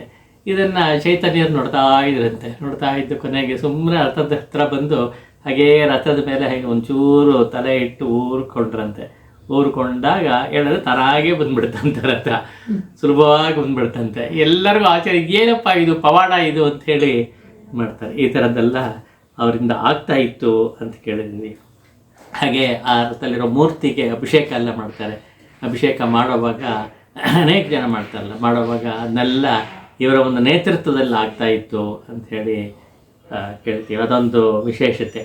ಆಮೇಲೆ ರಥೋತ್ಸವ ಆಗುವಾಗ ಅದರ ಮುಂದ್ಗಡೆ ಅನೇಕ ಗ್ರೂಪ್ ಇರುತ್ತೆ, ಗ್ರೂಪ್ ಆಗಿ ಎಲ್ಲ ಹೋಗ್ತಾರೆ. ಇವರು ಅದರಲ್ಲಿ ಪ್ರಧಾನವಾಗಿ ಮುಂದೆ ಹೋಗ್ಬಿಟ್ಟು ನಾಮ ಸಂಕೀರ್ತನೆ ಮಾಡಿಕೊಂಡು ಹೋಗ್ತಾ ಇರೋರುತ್ತೆ. ನಾಮ ಸಂಕೀರ್ತನೆ ಅಂತ ಹೇಳಿದ್ರೆ ಆ ಭಗವನ್ ನಾಮವನ್ನು ಹೇಳೋದು ಅಂದರೆ ಚೈತನ್ಯರೇ ನಂಬರ್ 1 ಅದರಲ್ಲಿ ಅಂತ ಹೇಳ್ತಾ ಹೋಗ್ತಾ ಇರುವಾಗ ಅವ್ರ ಪಾಡಿಗೆ ಮುಳುಗಿಬಿಡೋರು ಅಂತ, ಮುಳುಗಿ ಹೇಳೋರು. ಆ ಕೈ ಮೇಲೆ ಕೆತ್ಕೊಂಡು ಹಾಗೆ ನರ್ತನ ಮಾಡ್ಕೊಂಡು ಹೋಗ್ತಾರೆ. ಯಾವ ಒಂದು ಪಿಕ್ಚರ್ ನೋಡಿದ್ರು ಚೈತನ್ಯರದ್ದು ಕೈ ಮೇಲೆ ಎತ್ಕೊಂಡು ನರ್ತನ ಮಾಡೋ ಅಂಥ ಒಂದು ಪೋಸೆ ಇರುತ್ತೆ. ಅದನ್ನು ಮಾಡಿ ಎಷ್ಟೋ ಸಲ ಅದರಲ್ಲಿ ಅವರು ತನ್ಮಯತೆಯನ್ನು ಹೊಂದಿ ಹಾಗೆ ಬೀಳೋ ಅಂಥ ಪ್ರಸಂಗಗಳೆಲ್ಲ ಬರ್ತಾ ಇತ್ತು ಅನ್ನೋದನ್ನು ಕೇಳ್ತೀವಿ ನಾವು. ಹಾಗಾಗ್ತಾ ಇತ್ತು. ಏನು ಒಂದು ವಿಶೇಷತೆ ಅಂತ ಹೇಳಿದ್ರೆ, ಅನೇಕ ಗ್ರೂಪ್ಗಳಿದೆ, ಗ್ರೂಪ್ ಮಾಡಿಕೊಂಡು ಬೇರೆ ಬೇರೆ ಗುಂಪಾಗಿ ಹೋಗ್ತಿರ್ತಾರೆ. ಚೈತನ್ಯರು ಎಲ್ಲ ಗ್ರೂಪಲ್ಲೂ ಸೈಮಲ್ಟೇನಿಯಸ್ ಆಗಿ ಕಾಣಿಸ್ಕೊತಾ ಇದ್ರು ಅನ್ನೋದು ವಿಶೇಷತೆ ಇಲ್ಲಿ. ಅದೊಂದು ಪವಾಡ ತರಹ ಆಗೋಯ್ತು. ಇಲ್ಲಿ ನೋಡಿದ್ರೆ ಈ ಗ್ರೂಪ್ನಲ್ಲಿ ಹೋಗ್ತಾ ಇರೋವಾಗಲೂ ಇಲ್ಲೂ ಚೈತನ್ಯರಿದ್ದಾರೆ, ಇನ್ನೊಂದು ಗ್ರೂಪಲ್ಲಿ ನೋಡ್ತಾ ಅದೇ ಸಮಯದಲ್ಲಿ ಅಲ್ಲೂ ಕಾಣ್ತಾರೆ, ಇನ್ನೊಂದು ಗ್ರೂಪಲ್ಲಿ ಕಾಣ್ತಾರೆ. ಹೀಗೆ 7 ಗ್ರೂಪಲ್ಲೂ ಕೂಡ ಇವರು ಕಾಣಿಸ್ಕೊತಾ ಇದ್ರು ಸೈಮಲ್ಟೇನಿಯಸ್ ಆಗಿ ಅಂಥೇಳಿ ಆಶ್ಚರ್ಯಚಕಿತರಾಗಿ ನೋಡ್ತಾ ಇದ್ರು ಅನ್ನೋದನ್ನು ನಾವು ಗಮನಿಸ್ತೀವಿ. ಇದು ಪುರಿ ಜಗನ್ನಾಥಲ್ಲಿ ನಡೆದಂಥ ಒಂದು ವಿಷಯ. ಅಲ್ಲಿಂದ ಇವರು ಮತ್ತೆ ಈ ದಕ್ಷಿಣ ಭಾರತ ಎಲ್ಲ ಆಯಿತು, ಇನ್ನು ಉತ್ತರ ಭಾರತದ ಕಡೆ ಹೋಗಬೇಕು ಅಂಥೇಳಿ ಒಂದು ಆಸೆ ಉಂಟಾಗುತ್ತೆ. ವಿಶೇಷವಾಗಿ ಅವರಿಗೆ ಮಥುರಾ ಬೃಂದಾವನಕ್ಕೆ ಹೋಗಬೇಕು ಅನ್ನೋ ಒಂದು ಆಸೆ, ಅದನ್ನು ಮಾಡಬೇಕು ಅಂತಿರ್ತಾರೆ. ಅಷ್ಟರೊಳಗೆ ಏನಾಗುತ್ತೆ, ಇವರಿಗೆ ಒಂದು ಪತ್ರ ಬರುತ್ತೆ. ಪತ್ರ ಅಂತ ಹೇಳಿದ್ರೆ ಇಬ್ಬರು ಮಾಲ್ದಾನಲ್ಲಿ ಇರ್ತಾರೆ. ಮಾಲ್ದಾ ಅಂತ ಹೇಳಿದ್ರೆ ವೆಸ್ಟ್ ಬೆಂಗಾಲ್, ಇವತ್ತಿನ ವೆಸ್ಟ್ ಬೆಂಗಾಲಲ್ಲಿ ಉತ್ತರದ ಭಾಗದಲ್ಲಿ ಇರುವಂಥ ಒಂದು ಡಿಸ್ಟ್ರಿಕ್ಟ್ ಅದು. ಅಲ್ಲಿ ಒಬ್ಬ ನವಾಬ್ ಇರ್ತಾನೆ, ನವಾಬ್ ಹುಸೈನ್ ಶಾ ಅಂತೊಬ್ಬ ಆಗಿನ ಕಾಲದಲ್ಲಿ. ಅವನ ಇದರಲ್ಲಿ ರಾಜ್ಯದಲ್ಲಿ ಇಬ್ಬರು ಕೆಲಸ ಮಾಡ್ತಿರ್ತಾರೆ. ಇಬ್ಬರು ಒರಿಜಿನಲ್ ಬ್ರಾಹ್ಮಣರು, ರೂಪ ಮತ್ತು ಸನಾತನ ಅಂತಿಬ್ಬರು ಅಣ್ಣ ತಮ್ಮಂದರು ಇಬ್ಬರು. ಸನಾತನ ದೊಡ್ಡವನು, ರೂಪ ತಮ್ಮ ಕೆಲಸ ಮಾಡ್ತಿರ್ತಾರೆ. ಎಷ್ಟರ ಮಟ್ಟಿಗೆ ಅಂದರೆ ಅವನು ನವಾಬನ ಜೊತೆಲಿ ಕೆಲಸ ಮಾಡಿ ಕೊನೆಗೆ ಅವರು ಮುಸ್ಲಿಮರು ಆಗಿಬಿಡ್ತಾರೆ, ಕನ್ವರ್ಟ್ ಆಗಿಬಿಡ್ತಾರೆ. ಅವ್ನು ಕನ್ವರ್ಟ್ ಮಾಡಿಬಿಡ್ತಾನೆ ಅಂತ ಕೇಳುತ್ತೆ. ಕನ್ವರ್ಟ್ ಮಾಡಿ ಅವನೇನೋ ಹೆಸರುಗಳೆಲ್ಲ ಇಡ್ತಾನೆ. ಎಂತ ದಾಬೀರ್ ಖಾಸ್ ಅಂತ ಒಬ್ಬನಿಗೆ, ಇನ್ನೊಬ್ಬನಿಗೆ ಸಾಕಾರ ಮಲ್ಲಿಕ್ ಅಂತ ಹೆಸರು ಇಟ್ಬಿಡ್ತಾನೆ. ಹಾಗೆ ಅವರು ಇವನ ಕಂಡ ತುಂಬ ಇಷ್ಟ ಅವನಿಗೆ, ನವಾಬ್ಗೂ. ಯಾತಕ್ಕೆ ಅಂತ ಹೇಳಿದ್ರೆ ಇವರಿಗೆ ಇದು ಬರುತ್ತೆ, ಅರಾಬಿಕ್ ಬರುತ್ತೆ, ಪರ್ಷಿಯನ್ ಬರುತ್ತೆ, ಸಂಸ್ಕೃತ ಬರುತ್ತೆ, ಎಲ್ಲ ಚೆನ್ನಾಗಿ ಬರುತ್ತೆ. ಅಷ್ಟೇ ಅಲ್ಲ, ತುಂಬ ನಿಷ್ಠೆಯಿಂದ ಕೆಲಸ ಮಾಡ್ತಾರಂತೆ, ರಾಜರಿಗೆ ನಿಷ್ಠೆಯಿಂದ ಕೆಲಸ ಮಾಡ್ತಾರೆ. ಹಾಗೆ ಮಾಡಿ ಇವನು ಯಾವ ಸಂದರ್ಭದಲ್ಲೂ ಬಿಟ್ಕೊಡೋಕ್ಕೆ ಇಷ್ಟ ಇಲ್ಲ. ಇವರುಗಳು ಇಬ್ಬರು ಮಿನಿಸ್ಟರ್ಸು, ಅವನ ಆಡಳಿತದಲ್ಲಿ ಮಿನಿಸ್ಟರು. ಅವನು ರಾಜಂತಹ ನವಾಬ್, ಕೇಳಲೇಬೇಕಿಲ್ಲ. ಆಗಿರ್ತಾರೆ. ಹಾಗೂ ಎಷ್ಟೋ ಕಾಲ ಹೀಗೆ ಮಾಡ್ಕೊಂಬಂದ್ಬಿಟ್ಟಿದ್ದಾರೆ. ಒಂದು ಹಂತಕ್ಕೆ ಬಂದ ಮೇಲೆ ಈ ಕೃಷ್ಣ ಚೈತನ್ಯರ ಬಗ್ಗೆ ತುಂಬ ವಿಷಯ ಕೇಳಿದ್ದಾರೆ, ದೂರದಲ್ಲಿದ್ದರೂ ಕೇಳಿದ್ದಾರೆ. ಕೇಳಿ ಕೇಳಿ ಕೇಳಿ ಅವ್ರು ತುಂಬ ಆಸೆ ಆಗಿಬಿಟ್ಟಿದೆ, ಅಲ್ಲಿ ಹೋಗಿ ಸೇರ್ಕೊಬೇಕು, ಇದು ಬೇಡ, ಈ ಗೌರ್ಮೆಂಟ್ ಉದ್ಯೋಗ ಬೇಡ, ನಮಗೆ ಬಿಟ್ಬಿಡೋಣ ಅಂತ ಅನಿಸ್ಬಿಟ್ಟಿದೆ. ಅದಕ್ಕೋಸ್ಕರ ಒಂದು ಪತ್ರ ಬರೀತಾರೆ. ಪತ್ರ ಬರೆದು ನಾವು ಇದೆಲ್ಲ ಬಿಟ್ಬಿಡಬೇಕು ಅಂತಿದ್ದೀವಿ, ಆಮೇಲೆ ನಮ್ಮ ಅಧ್ಯಾತ್ಮ ಸಾಧನೆ ನಾವು ತೊಡಗ್ಕೋಬೇಕು, ಜಾಸ್ತಿ ಮಾಡ್ಕೋಬೇಕು, ಅದಕ್ಕೆ ತಮ್ಮ ಕಡೆಯಿಂದ ಮಾರ್ಗದರ್ಶನ ಬೇಕು ಅಂಥೇಳಿ ಒಂದು ಕಾಗದ ಬರೀತಾರೆ. ಅದಕ್ಕೆ ಏನು ಮಾಡೋದು ಅಂತ. ಅವರು ನಾನು ಆ ಕಡೆ ಬರ್ತೀನಿ, ಮಾಲ್ದಾಲಿದ್ದಾರೆ ಇವರು. ಅಂತ ಮಾಲ್ದಾಗೆ ಗೌಡ್ ಅಂತ ಒಂದು ಪ್ರದೇಶ ಮಾಲ್ದಾ ಡಿಸ್ಟ್ರಿಕ್ಟಲ್ಲಿ ಅಲ್ಲಿರ್ತಾರೆ. ಅದಕ್ಕೋಸ್ಕರವೋ ಏನೋ ಗೊತ್ತಿಲ್ಲ, ಇವರ ಪಂಥಕ್ಕೆ ಗೌಡೀಯ ವೈಷ್ಣವಿಸಮ್ ಅಂತ ಹೆಸರು ಬರುತ್ತೆ. ಅದೇ ಕಾರಣ ಇರಬೇಕು ಅಂತ, ಗೌಡದಿಂದ ಆಗಿದ್ದು ಅಂತ.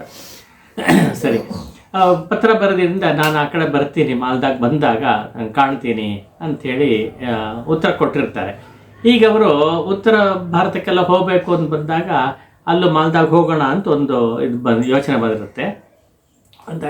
ಬಂದಾಗ ಇವರು ಹೇಗಿದ್ರು ಹೋಗ್ತಾ ಇದ್ದೀನಲ್ಲ, ಇದಕ್ಕೆ ಮಥುರಾ ಬೃಂದಾವನಕ್ಕೆ ಹೋಗ್ತೀನಲ್ಲ, ನೀವು ಬೃಂದಾವನಕ್ಕೆ ಬನ್ನಿ, ಅಲ್ಲಿ ಕಾಣೋಣ ಅಂಥೇಳಿ ಹೇಳೋವಾಗ ಪರ್ಮಿಷನ್ನು ಆ ರೂಪ ಅನ್ನೋರ್ಗೆ ಮಾತ್ರ ಕೊಡ್ತಾರೆ, ಸನಾತನ ಕೊಡಲ್ಲ.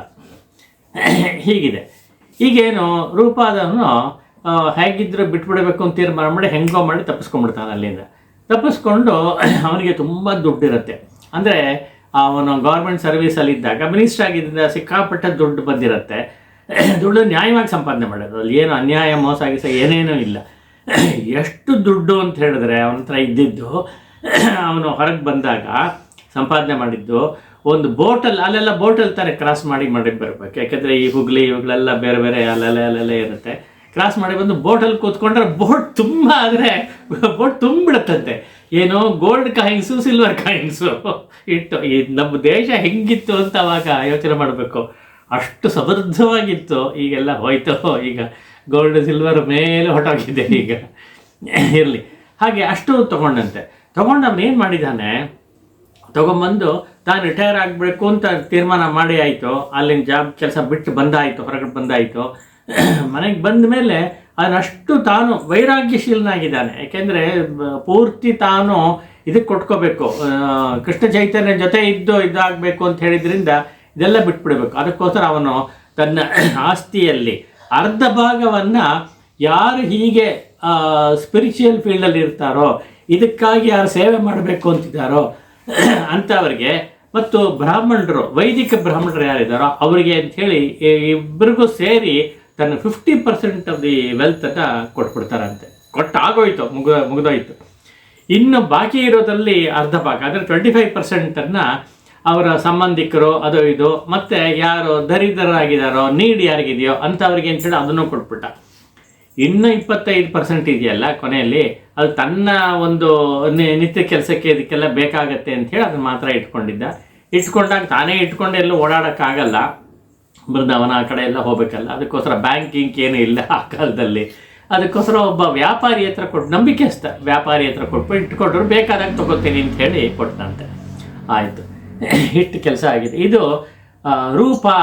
ಮುಂದಕ್ಕೆ ಗೋಸ್ವಾಮಿ ಆಗ್ತಾರೆ ಇವರಲ್ಲ. ಗೋಸ್ವಾಮಿ ಅಂತ ಹೇಳಿದ್ರೆ ನೇರವಾಗಿ ಚೈತನ್ಯರ ಶಿಷ್ಯರು, ಅವರ ಹತ್ರ ಪಾಠ ಕಲಿತು ಅದನ್ನು ಮುಂದುವರ್ಸ್ಕೊಂಡು ಹೋದವರು ಅವರು ಗೋಸ್ವಾಮಿ.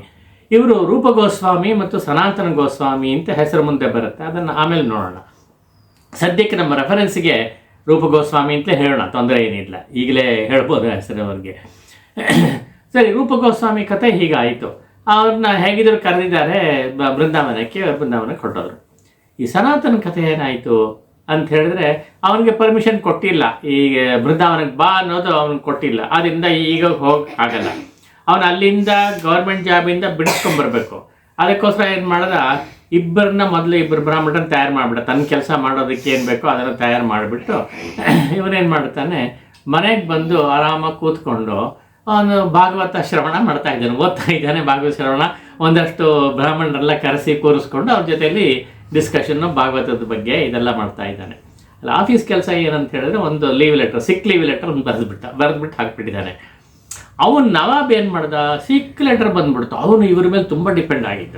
ಈ ಸನಾತನ ಗೋಸ್ವಾಮಿ ಅಂತ ಹೇಳಿದ್ರೆ, ಅಂದರೆ ಅವನಿಗೆ ಮುಸ್ಲಿಂ ಹೆಸರಿತ್ತು, ಅವನು ತುಂಬ ಸಹಾಯ ಮಾಡ್ತಿದ್ದ. ಸಹಾಯ ಅಂತ ಹೇಳಿದ್ರೆ ಆ ಜವಾಬ್ದಾರಿಯೆಲ್ಲ ಇವ್ರು ಕೊಟ್ಬಿಟ್ರೆ, ಮಿನಿಸ್ಟ್ರಿಗೆ ಕೊಟ್ಬಿಟ್ರೆ ಇವರೆಲ್ಲ ನೋಡ್ಕೋತಾರೆ. ಅವನದೇನು ಕೆಲಸ ಇಲ್ಲ. ಅವನದೇನು ಕೆಲಸ ಅಂತ ಹೇಳಿದ್ರೆ ಹಂಟಿಂಗ್ ಹೋಗೋದು, ಹೋಗಿ ಪ್ರಾಣಿಗಳನ್ನು ಹಂಟ್ ಮಾಡ್ಕೊಂಬರೋದು ಅದೊಂದು. ಆಮೇಲೆ ಬೇರೆ ಬೇರೆ ದೇಶಕ್ಕೆ ಹೋಗಿ ಯುದ್ಧ ಮಾಡಿ ಗೆದ್ಕೊಂಬರೋದು, ಇಷ್ಟೇ ಅವನ ಕೆಲಸ. ಬಾಕಿ ಎಲ್ಲ ಲೋಕಲ್ ಅಡ್ಮಿನಿಸ್ಟ್ರೇಷನ್ ಇವ್ರಿಗೆ ಬಿಟ್ಬಿಟ್ಟಿದ್ದ.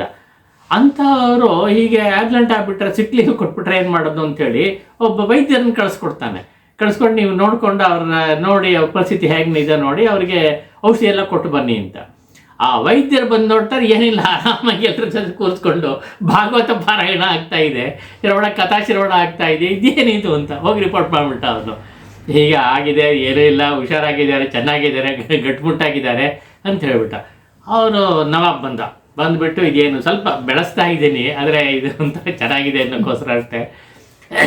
ನವಾಬ್ ಬಂದು ನೋಡಿದ್ರೆ ಇವರು ಆರಾಮಾಗಿ ಅವ್ರ ವೈದ್ಯ ಹೇಳಿ ಸರಿಯಾಗಿದೆ ಅಂತ ಕೇಳೋದು. ಏನಿದು ಅಂತ ಅವನಿಗೊಂಥವ್ರು ಕೋಪ ಬಂದ್ಬಿಡ್ತು. ಏನಿದು, ಯಾಕೆ ಹೀಗೆ ಮಾಡಿದ್ರಿ ನೀವು? ಸಿಕ್ ಲೀವ್ ಲೆಟರ್ ಬರೆದು ಬಿಟ್ಟು ಇಲ್ಲಿ ಕೂತ್ಕೊಂಡು ಹೀಗೆ ಮಾಡ್ತಾ ಇದ್ದೀರಲ್ಲ, ಏನು ಉದ್ದೇಶ ನಿಮ್ಮದು ಅಂತ.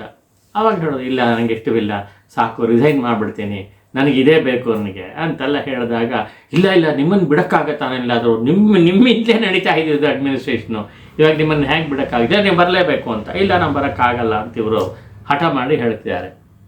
ಹಾಗಾದ್ರೆ ಏನು ಮಾಡೋದು ಅಂತ ಕೋಪಿಸ್ಕೊಂಡು ಅವನು ಹೊರಟೋಗ್ತಾನೆ. ಇವರು ಅಷ್ಟೇ ಸುಮ್ಮನೆ ಇದ್ಬಿಡ್ತಾರೆ, ಏನಾದರೂ ಮಾಡ್ಕೊಳ್ಳಿ ಅಂತ. ಒಂದು ಮಾತು ಹೇಳ್ತಾರೆ, ಈಗಾಗಲೇ ಏನು ಮಾಡೋದು ಅಂತ ಕೇಳಿದಾಗ, ನೀವು ರಾಜರು, ನೀವೇನು ಬೇಕಾದ್ರೆ ಒಂದು ತಪ್ಪು ಮಾಡೋರಿಗೆ ಏನು ಶಿಕ್ಷೆ ಕೊಡ್ತೀರೋ ಅದನ್ನು ಕೊಡಬಹುದು ಅಂತ ಬಾಯ್ಬಿಟ್ಟು ಹೇಳ್ಬಿಡ್ತಾರೆ. ಸರಿ, ಅವನು ವಾಪಸ್ ಹೋಗ್ಬಿಟ್ಟು ಏನು ಮಾಡ್ತಾನೆ, ನಾನೀಗ ಒರಿಸ್ಸಾ ಕಡೆ ಹೋಗಬೇಕು, ಒಂದು ಕೆಲಸ ಮಾಡಿ ಇವನು ಅಲ್ಲಿವರೆಗೂ ಜೈಲಲ್ಲಿ ಹಾಕಿ ಅಂತ ಹೇಳ್ಬಿಟ್ಟು ಇನ್ಸ್ಟ್ರಕ್ಷನ್ ಕೊಟ್ಬಿಟ್ಟು ಹೊರಟೋದ. ಸೊ ಇವ್ರನ್ನ ಬಂಧಿಸ್ಬಿಟ್ರು, ಜೈಲಿಗೆ ಹಾಕ್ಬಿಟ್ರು. ತಮ್ಮನಿಗೆ ಗೊತ್ತಾಯಿತು, ರೂಪಗೋಸ್ವಾಮಿಗೆ ಗೊತ್ತಾಯಿತು, ಅಯ್ಯೋ ಅಣ್ಣನ ಹೀಗೆ ಸಿಗಾಕೊಂಬಿಟ್ಟಿದಾರಲ್ಲ, ಅಲ್ಲಿಂದ ಹೊರಗೆ ಬರಬೇಕು ಅಂತ ನೋಡಿದ್ರೆ ಹೊರಗೆ ಜೈಲಿಗೆ ಹೋಗ್ಬೇಕು ಹಾಕೊಂಡ್ಬಿಟ್ಟಲ್ಲ, ಏನು ಮಾಡೋದು ಅಂತ ಹೇಳಿ ಒಂದು ಉಪಾಯ ಮಾಡ್ತಾನೆ. ತನ್ನ ಹತ್ರ ದುಡ್ಡಿತ್ತು, 25% ತನಗೆ ಅಂತ ಇಟ್ಕೊಂಡಿದ್ದಲ್ಲ, ಅದರಲ್ಲೂ ಒಂದು ಮೇಜರ್ ಪಾರ್ಟನ್ನು ಆ ಜೈಲರ್ನ ಕಾಂಟ್ಯಾಕ್ಟ್ ಮಾಡಿ, ಅವರೆಲ್ಲ ಪರಿಚಯ ಆಗಿದ್ರಲ್ಲ, ಆಗಿದ್ರೆ ಅಲ್ಲೇ ಅಂತಾನೆ ಮಿನಿಸ್ಟರ್ ಆಗಿದ್ದಿದ್ದು. ಆ ಜೈಲರ್ನ ಕಾಂಟ್ಯಾಕ್ಟ್ ಮಾಡಿ, ನಿನಗೆ ಎಷ್ಟು ದುಡ್ಡು ಕೊಡ್ತೀನಿ, ಹೇಗಾದ್ರೆ ಮಾಡಿ ಅವ್ನು ಬಿಡಿಸ್ಬಿಡು, ಅದನ್ನು ಹೊರಗೆ ಕಳಿಸ್ಬಿಡೋರು ಮಣ್ಣನ್ನು ಅಂತ ಕೇಳ್ತಾನೆ. ಅವನು ಹ್ಞೂ ಒಪ್ಕೊಂಡ. ದುಡ್ಡು ಅಂದರೆ ಗೋಲ್ಡ್ ಕಾಯಿನ್ ಅಂದರೆ ಬಿಡ್ತಾರಾ? ಆದರೆ ಅವನಿಗೊಂದು ಡೌಟ್ ಬಂದ್ಬಿಡ್ತು, ಅಲ್ಲ ಈಗ ಬಿಟ್ಬಿಡ್ತೀನಿ, ಆದರೆ ನವಾಬರು ವಾಪಸ್ ಬಂದ ಮೇಲೆ ಕೇಳ್ತಾರಲ್ಲ, ಅವಾಗ ನಾನು ಸಿಗಾಕೋತೀನಿ, ನಾನು ಬಿಟ್ಟೆ, ದುಡ್ಡು ತೊಗೊಂಡು ಬಿಟ್ಟೆ ಅಂತ ಆಗ್ಬಿಡುತ್ತಲ್ಲ ಅಂತ. ಇಲ್ಲ ಅದಕ್ಕೆಲ್ಲ ಉಪಾಯ ಹೇಳ್ಕೊಡ್ತೀನಿ ಅಂತೆಲ್ಲ ಹೇಳಿ ಮಿನಿಸ್ಟ್ರಿಗಳು ಉಪಾಯ ಹೇಳ್ಕೊಟ್ಟು, ನೀನು ಸಿಗಾಕೊಡದೆ ಇರೋ ಹಾಗೆ ಮಾಡ್ತೀನಿ, ಆದರೆ ಇನ್ನು ಎಕ್ಸ್ಟ್ರಾ ಕೊಡಬೇಕು ಅಂತಾನೆ, ಆಯಿತು ಡಬಲ್ ದಿ ಸಮ್ ಕೊಡ್ತೀನಿ ಅಂತ ಹೇಳ್ಬಿಟ್ಟು ಇದ್ದಿದ್ದು ದುಡ್ಡು ಇಲ್ಲಿ ಖರ್ಚಾಗತ್ತೆ ಒಂಥರ ರ್ಯಾನ್ಸಮ್ ಥರ ಕೊಟ್ಬಿಟ್ಟು ಇದನ್ನು ಬಿಡಿಸ್ಕೊಂಡ್ಬಿಡ್ತಾರೆ. ಬಿಡಿಸ್ಕೊಂಡು ಇವನು ಸನಾತನ ಗೋಸ್ವಾಮಿ ಬಿಡಿಸ್ಕೊಂಡು ಬರ್ತಾರೆ. ಆದರೆ ಎಲ್ಲೂ ಹೋಗೋ ಹಾಗಿಲ್ಲ, ಇದು ಕಾಡು ಮೇಡ್ನಲ್ಲೇ ಹೋಗಬೇಕು, ಯಾಕೆಂದರೆ ಊರಲ್ಲಿ ಹೋದರೆ ಸಿಗಾಕೊಂಡ್ಬಿಡ್ತಾರೆ, ಮತ್ತೆ ಜೈಲಿಂದ ತಪ್ಪಿಸ್ಕೊಂಡವರು ಅಂತ ಎಲ್ಲ ಮಾಡ್ತಾರೆ. ಜೊತೆಯಲ್ಲಿ ಒಬ್ಬ ಅಸಿಸ್ಟೆಂಟನ್ನು ಕರ್ಕೊಂಬರ್ತಾರೆ. ರಾತ್ರಿ ಉಳಿಯೋದಕ್ಕೆ ತಂಗೋದಕ್ಕೆ ಒಂದು ಜಾಗ ನೋಡಿರ್ತಾರೆ, ಅಲ್ಲಿರ್ತಾರೆ. ಆ ಮಾಲೀಕ ಏನು ಮಾಡ್ತಾನೆ, ಇವತ್ತ ದುಡ್ಡಿದೆ ಅಂತ ಗೊತ್ತಾಯಿತು, ಒಂದು ಸ್ವಲ್ಪ ದುಡ್ಡು ಇಟ್ಕೊಂಡಿದ್ರು, ಗೋಲ್ಡ್ ಕಾಯಿನ್ ಇದೆ ಅಂತ ಗೊತ್ತಾಯಿತು, ಅದನ್ನು ಹೊಡೆಯೋಕ್ಕೆ ಅಂತ ಅವನು ಯೋಚನೆ ಮಾಡ್ತಿರ್ತಾನೆ. ಬೆಳಗ್ಗೆ ಆಯಿತು, ಇವರೇನು ಮಾಡ್ತಾರೆ, ಈ ದುಡ್ಡನ್ನು ಅವನಿಗೆ, ಆ ಮಾಲೀಕನಿಗೆ ಕೊಟ್ಬಿಡ್ತಾರೆ, ಇಟ್ಕೋಪ ನೀನು ಅಂತ. ಅಯ್ಯೋ ಬೇಡ ನಾನು ನಿಮ್ಮ ಹತ್ರ ಕದಿಬೇಕು ಅಂತ ಯೋಚನೆ ಮಾಡಿದ್ರೆ ಬಾಯ್ಬಿಟ್ಟು ಹೇಳ್ತಾನೆ ಅವನು. ಅದಕ್ಕೆ ಇಲ್ಲಪ್ಪ, ಕದಿಯೋದೆಲ್ಲ ಏನು ಬೇಡಪ್ಪ, ಇಟ್ಕೋ ನೀನು, ಯಾಕೆ ನಾನು ಇದನ್ನು ತೊಗೊಂಡೋದ್ರೆ ನನಗೆ ಯಾರೋ ಕದ್ದು ಬಿಟ್ಟೇನೋ ಮಾಡ್ತಾರೆ ನನಗೆ, ಆದ್ದರಿಂದ ನನ್ನ ತಲೆ ಹೊಡೆದ್ಬಿಟ್ಟು ತೊಗೋಬೋದು, ಅದೆಲ್ಲ ಬೇಡ, ನೀನೇ ಇಟ್ಕೋ ಅಂತ ಹೇಳಿ ಅವನು. ಅಂದರೆ ಎಷ್ಟು ವೈರಾಗ್ಯ ಶಿಖಾಮಣಿಯಾಗಿದ್ದಾರೆ ಅನ್ನೋದನ್ನು ಗಮನಿಸಬೇಕು. ಎಲ್ಲ ಬಿಡ್ತಾ ಇದ್ದಾರೆ, ದೊಡ್ಡ ಪೋಸ್ಟು, ಯಾವುದೋ ಮಿನಿಸ್ಟ್ರ್ ಕೆಲಸ ಅಲ್ಲಿ, ಅದನ್ನು ಬಿಟ್ಟು ಬರ್ತಾ ಇದ್ದಾರೆ. ಇನ್ನೇನು ಹಾಕ್ಕೊಂಡಿರೋದು ಏನೋ ಬಟ್ಟೆ ಗಿಟ್ಟೆ ಏನಿಲ್ಲ, ಏನು ಹಾಕೊಂಡ್ರೆ ಅದರಿಂದ ಹಾಗೇ ಬರ್ತಾ ಇದ್ದಾರೆ, ಹೊರಗೆ ಬರ್ತಾ ಇದ್ದಾರೆ. ಕೈಯಲ್ಲಿ ದುಡ್ಡೇನೇ ಇಲ್ಲ, ಇದ್ದಿದ್ದ ದುಡ್ಡನ್ನು ಇವನಿಗೆ ಕೊಟ್ಬಿಟ್ಟಿದ್ದಾರೆ, ಆ ಮಾಲೀಕನಿಗೆ ಕೊಟ್ಬಿಟ್ಟಿದ್ದಾರೆ ನೈಟ್ ಸ್ಟೇ ಮಾಡಿದ್ದಕ್ಕೆ. ಇನ್ನು ಒಂದೇ ಒಂದು ಕಾಯಿನ್ ಇತ್ತು, ಅದನ್ನ ಜೊತೆಯಲ್ಲಿ ಅಸಿಸ್ಟೆಂಟ್ ಬರ್ತಾ ಇದ್ದಲ್ಲ, ಅವನ ಯಾತಕ್ಕೆ ಅಂತ ಹೇಳಿ ಅವನಿಗೂ ಕೊಟ್ಬಿಟ್ಟು ನೀನು ನಮ್ಮ ಬದುಕಪ್ಪ ಅಂಥೇಳಿ ಅವನು ಕಳಿಸ್ಬಿಟ್ಟು ಒಬ್ಬರೇ ಹೋಗ್ತಾ ಇದ್ದಾರೆ. ಕೊನೆಗೆ ಕಾಶಿಗೆ ಬಂದರು. ಕಾಶಿಯಲ್ಲಿ ಇವರು ಇದ್ದಾರೆ ಅನ್ನೋದು ಗೊತ್ತಾಯಿತು, ಯಾರು ಕೃಷ್ಣ ಚೈತನ್ಯರು ಕಾಶಿಯಲ್ಲಿ ಇದ್ದಾರೆ ಆ ಸಮಯದಲ್ಲಿ ಗೊತ್ತಾಯಿತು. ಅಲ್ಲಿಗೆ ಬರ್ತಾರೆ. ಅಲ್ಲಿಗೆ ಬಂದು ಎಲ್ಲಿದ್ದಾರೆ ಅಂತೆಲ್ಲ ವಿಚಾರಿಸ್ಕೊಂಡ್ರು. ಚಂದ್ರಶೇಖರ ಅಂತ ಒಬ್ಬರು ಮನೆಯಲ್ಲಿದ್ದಾರೆ ಅಂತ. ಚಂದ್ರಶೇಖರ ಅನ್ನೋರು ಅಬ್ರಾಹ್ಮಣರು, ಅವ್ರ ಮನೆ ತಂಗಿರ್ತಾರೆ ಇವರು ಚೈತನ್ಯರು. ಅವ್ರ ಮನೆ ಬಾಗಿಲಿಗೆ ಬರ್ತಾರೆ. ಬಾಗಿಲು ಬಂದು ತಟ್ಟಿದಾಗ ಒಳಗಡೆ ಕೂತಿದ್ದಾರೆ ಚೈತನ್ಯರು. ಅವರು ಮನೆ ಯಜಮಾನ್ರಿಗೆ ಹೇಳ್ತಾರೆ, ಚಂದ್ರಶೇಖರಿಗೆ ಹೇಳ್ತಾರೆ, ನೋಡು ಬಾಗಿಲ ಹತ್ರ ಯಾರೊಬ್ಬ ವೈಷ್ಣವ ಬಂದಿದ್ದಾನೆ, ಒಳಗಡೆ ಕೂತ್ಕೊಂಡು ಹೇಳ್ತಿದ್ದಾರೆ, ಅಲ್ಲಿ ಬಂದವನು ಯಾರು ಅಂತ. ವೈಷ್ಣವ ಬಂದಿದ್ದಾನೆ, ಅವನು ಒಳಗೆ ಕರ್ಕೊಂಬ ಅಂತ ಹೇಳ್ತಾರೆ. ಇವನು ಹೋಗಿ ನೋಡ್ತಾರೆ. ನೋಡಿದ್ರೆ ಅಲ್ಲಿ ವೈಷ್ಣವ ಯಾರು ಇಲ್ಲವಲ್ಲ. ನೋಡಿದ್ರೆ ಹರಕಲ್ಲು ಬಟ್ಟೆ ಇದೆಲ್ಲ ಹಾಕ್ಕೊಂಡು ಇದು ಮಾಡಿಕೊಂಡು ಯಾರೋ ಭಿಕ್ಷುಕನ ಥರ ಕಾಣ್ತಾ ಇದ್ದಾನೆ. ಒಳಗೆ ಬಂದು ಹೇಳಿದ್ರು, ಇಲ್ಲ ನೀವು ಹೇಳಿದ್ದು ವೈಷ್ಣವ ಯಾರು ಇಲ್ಲ, ಭಿಕ್ಷುಕ ಇದ್ದಾನೆ ಅಷ್ಟೇ ಅಲ್ಲಿ ಬಂತಾನೆ ಅಂತ. ಆ ಭಿಕ್ಷುಕನ್ನೇ ಕರಿ ಒಳಗಡೆ ಅಂತಾನೆ. ಒಳಗಡೆ ಬಂದಾಗ ಇವರು ನೋಡಿದಾಗ ಓ ಸನಾತನ ಗೋಸ್ವಾಮಿ ಇವನು ಅಂತೇಳಿ ತುಂಬ ಸಂತೋಷ ಆಗ್ಬಿಟ್ಟು ಬಾಪಾ ಅಂತ ಆಲಿಂಗನ ಮಾಡ್ಕೋತಾರೆ.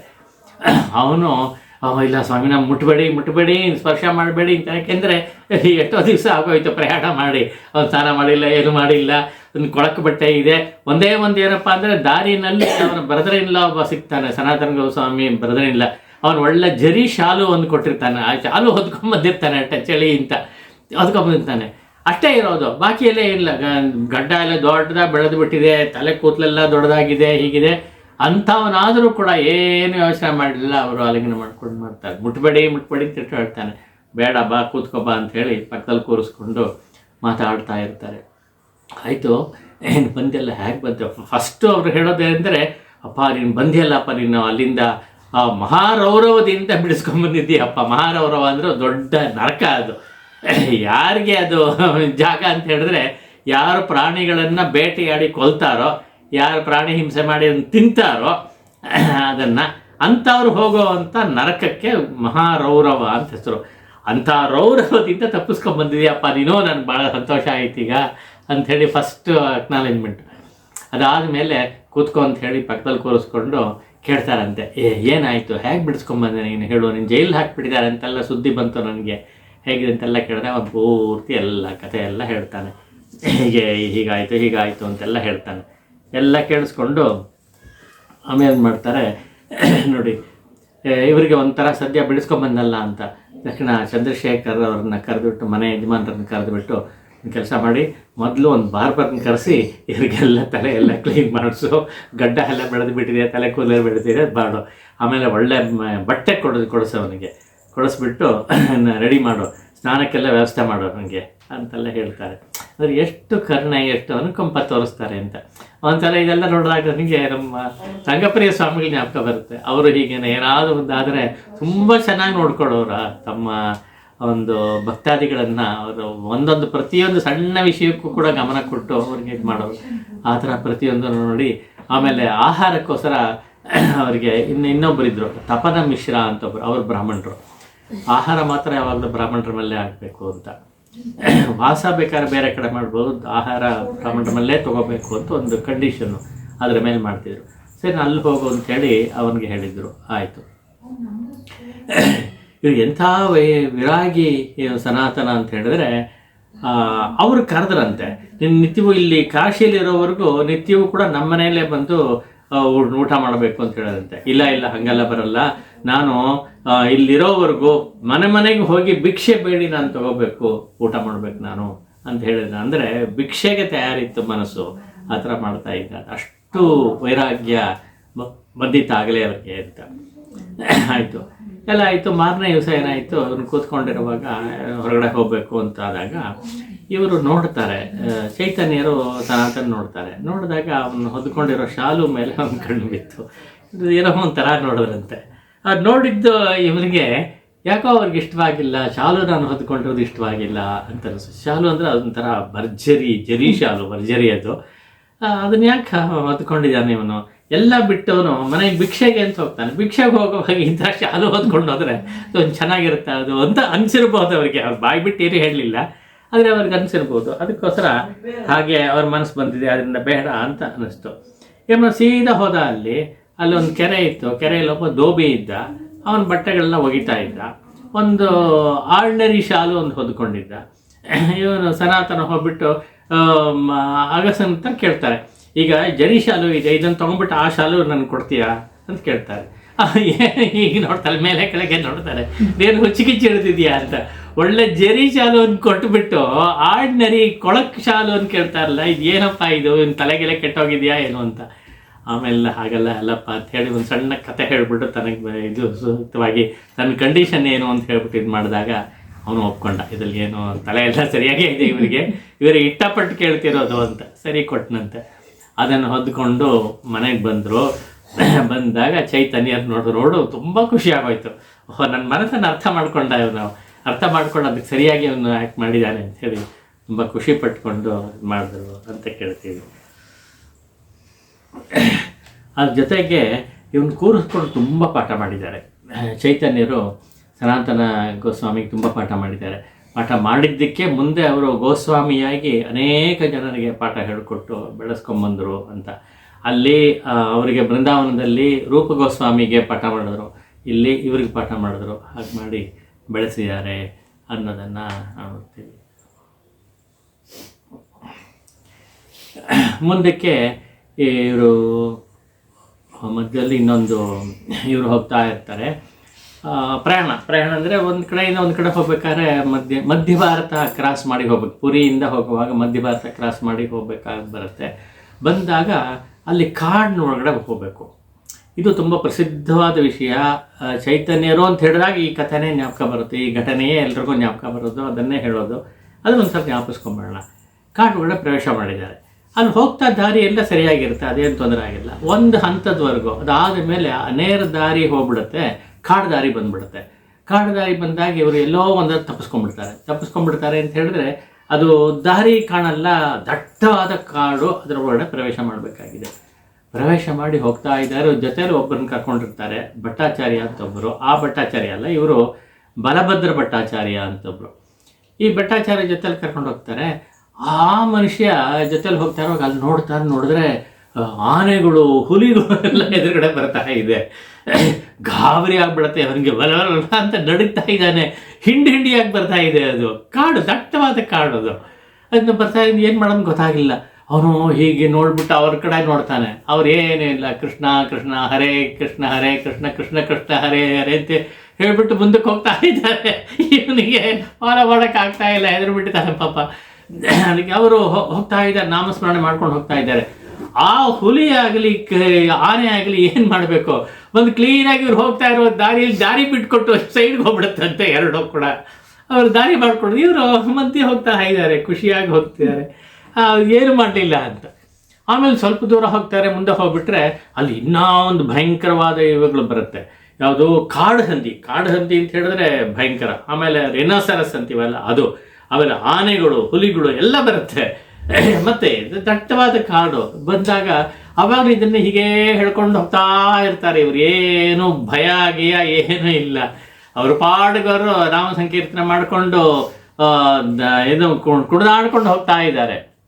ತುಂಬ ರಸವಾಗಿ ಹೇಳ್ತಿದ್ರು, ಕಂಠ ತುಂಬ ಚೆನ್ನಾಗಿರೋದು ಇದೆಲ್ಲ ಹೇಳ್ತಾರೆ. ಹಾಗೆ ಹೊಡ್ತಾ ಇದೆ. ಮತ್ತು ಅವುಗಳು ಕೂಡ ಇದು ಪ್ರಾಣಿಗಳು ಕೂಡ ಇದರ ಕ್ರೂರ ಪ್ರಾಣಿಗಳು, ಅವುಗಳು ದಾರಿ ಬಿಟ್ಕೊಟ್ಬಿಡುತ್ತಂತೆ. ದಾರಿ ಬಿಟ್ಕೊಂಡು ಎಲ್ಲ ಸೈಡಿಗೆ ಬಂದುಬಿಡುತ್ತೆ. ಇವ್ರ ಮಧ್ಯೆ ದಾರಿ ಖಾಲಿ ಇರುತ್ತೆ, ಮುಂದೆ ಹೋಗ್ತಾ ಇರ್ತಾರೆ. ಇನ್ನೊಂದು ದೂರ ಹೋದಾಗ ಅಲ್ಲೊಂದು ಹುಲಿ ಮಲಗಿರುತ್ತೆ. ಆ ಹುಲಿ ಮಲಗಿದ್ರೆ ಇವ್ರೇನು ಮಾಡ್ತಾರೆ, ಹೋಗಿ ತಮ್ಮ ಪಾದವನ್ನು ಹುಲಿ ಮೇಲೆ ಇಡ್ತಾರಂತೆ. ಎಷ್ಟು ಧೈರ್ಯ ನೋಡಿ, ಹುಲಿ ಮೇಲೆ ತಮ್ಮ ಪಾದವನ್ನು ಇಡ್ತಾರೆ. ಇಟ್ಟ ತಕ್ಷಣ ಅದು ಎದ್ದು ನಿಂತ್ಕೊಂಡ್ಬಿಡುತ್ತಂತೆ. ನಿಂತ್ಕೊಂಡ್ಬಿಟ್ಟು ಇವ್ರು ನೋಡ್ತಾ ಇದೆ. ಅವರು ಹೇಳ್ತಾರೆ, ಇವ್ರ ಭಾಷೆಯಲ್ಲಿ ಕೃಷ್ಣ ಅಂತ ಹೇಳು ಅಂತ ಹೇಳ್ತಾರೆ. ಹುಲಿಗೆ ಹೇಳ್ತಾ ಇದ್ದಾರೆ. ಅದೇನು ಮಾಡ್ತಾ ಹೋಗೋದು ಅಂತ ಜೋರಾಗಿ ಇದು ನಾದ ಮಾಡುತ್ತೆ, ಸಿಂಹನಾದ, ಅದು ಹುಲಿ ನಾದ ಮಾಡುತ್ತೆ. ಅದು ಅದರ ಭಾಷೆಯಲ್ಲಿ ಕೃಷ್ಣ ಅಂತ ಹೇಳೋ ಹಾಗೆ ಅಷ್ಟೆ. ಇವ್ರು ಹೇಳಿದ್ರೆ ಅದು ಕ್ರೂರವಾಗಿ ಇವ್ರ ಮೇಲೆ ಬೀಳಬೇಕು ಅದೆಲ್ಲ ಏನಿಲ್ಲ. ಇವ್ರು ಹೇಳಿದಕ್ಕೆ ರಿಯಾಕ್ಷನ್ ತೋರಿಸುತ್ತೆ. ಅದು ತೋರಿಸಿದಾಗ ಅದನ್ನ ಹೇಳ್ತಾರೆ, ಸರಿ ಇವ್ರು ಇನ್ನೊಬ್ಬ ಅದರ ಮುಂದೆ ಹೋಗ್ತಾರೆ ಅಂತ. ಒಂದು ನಿಮಿಷ ಹಾಗೆ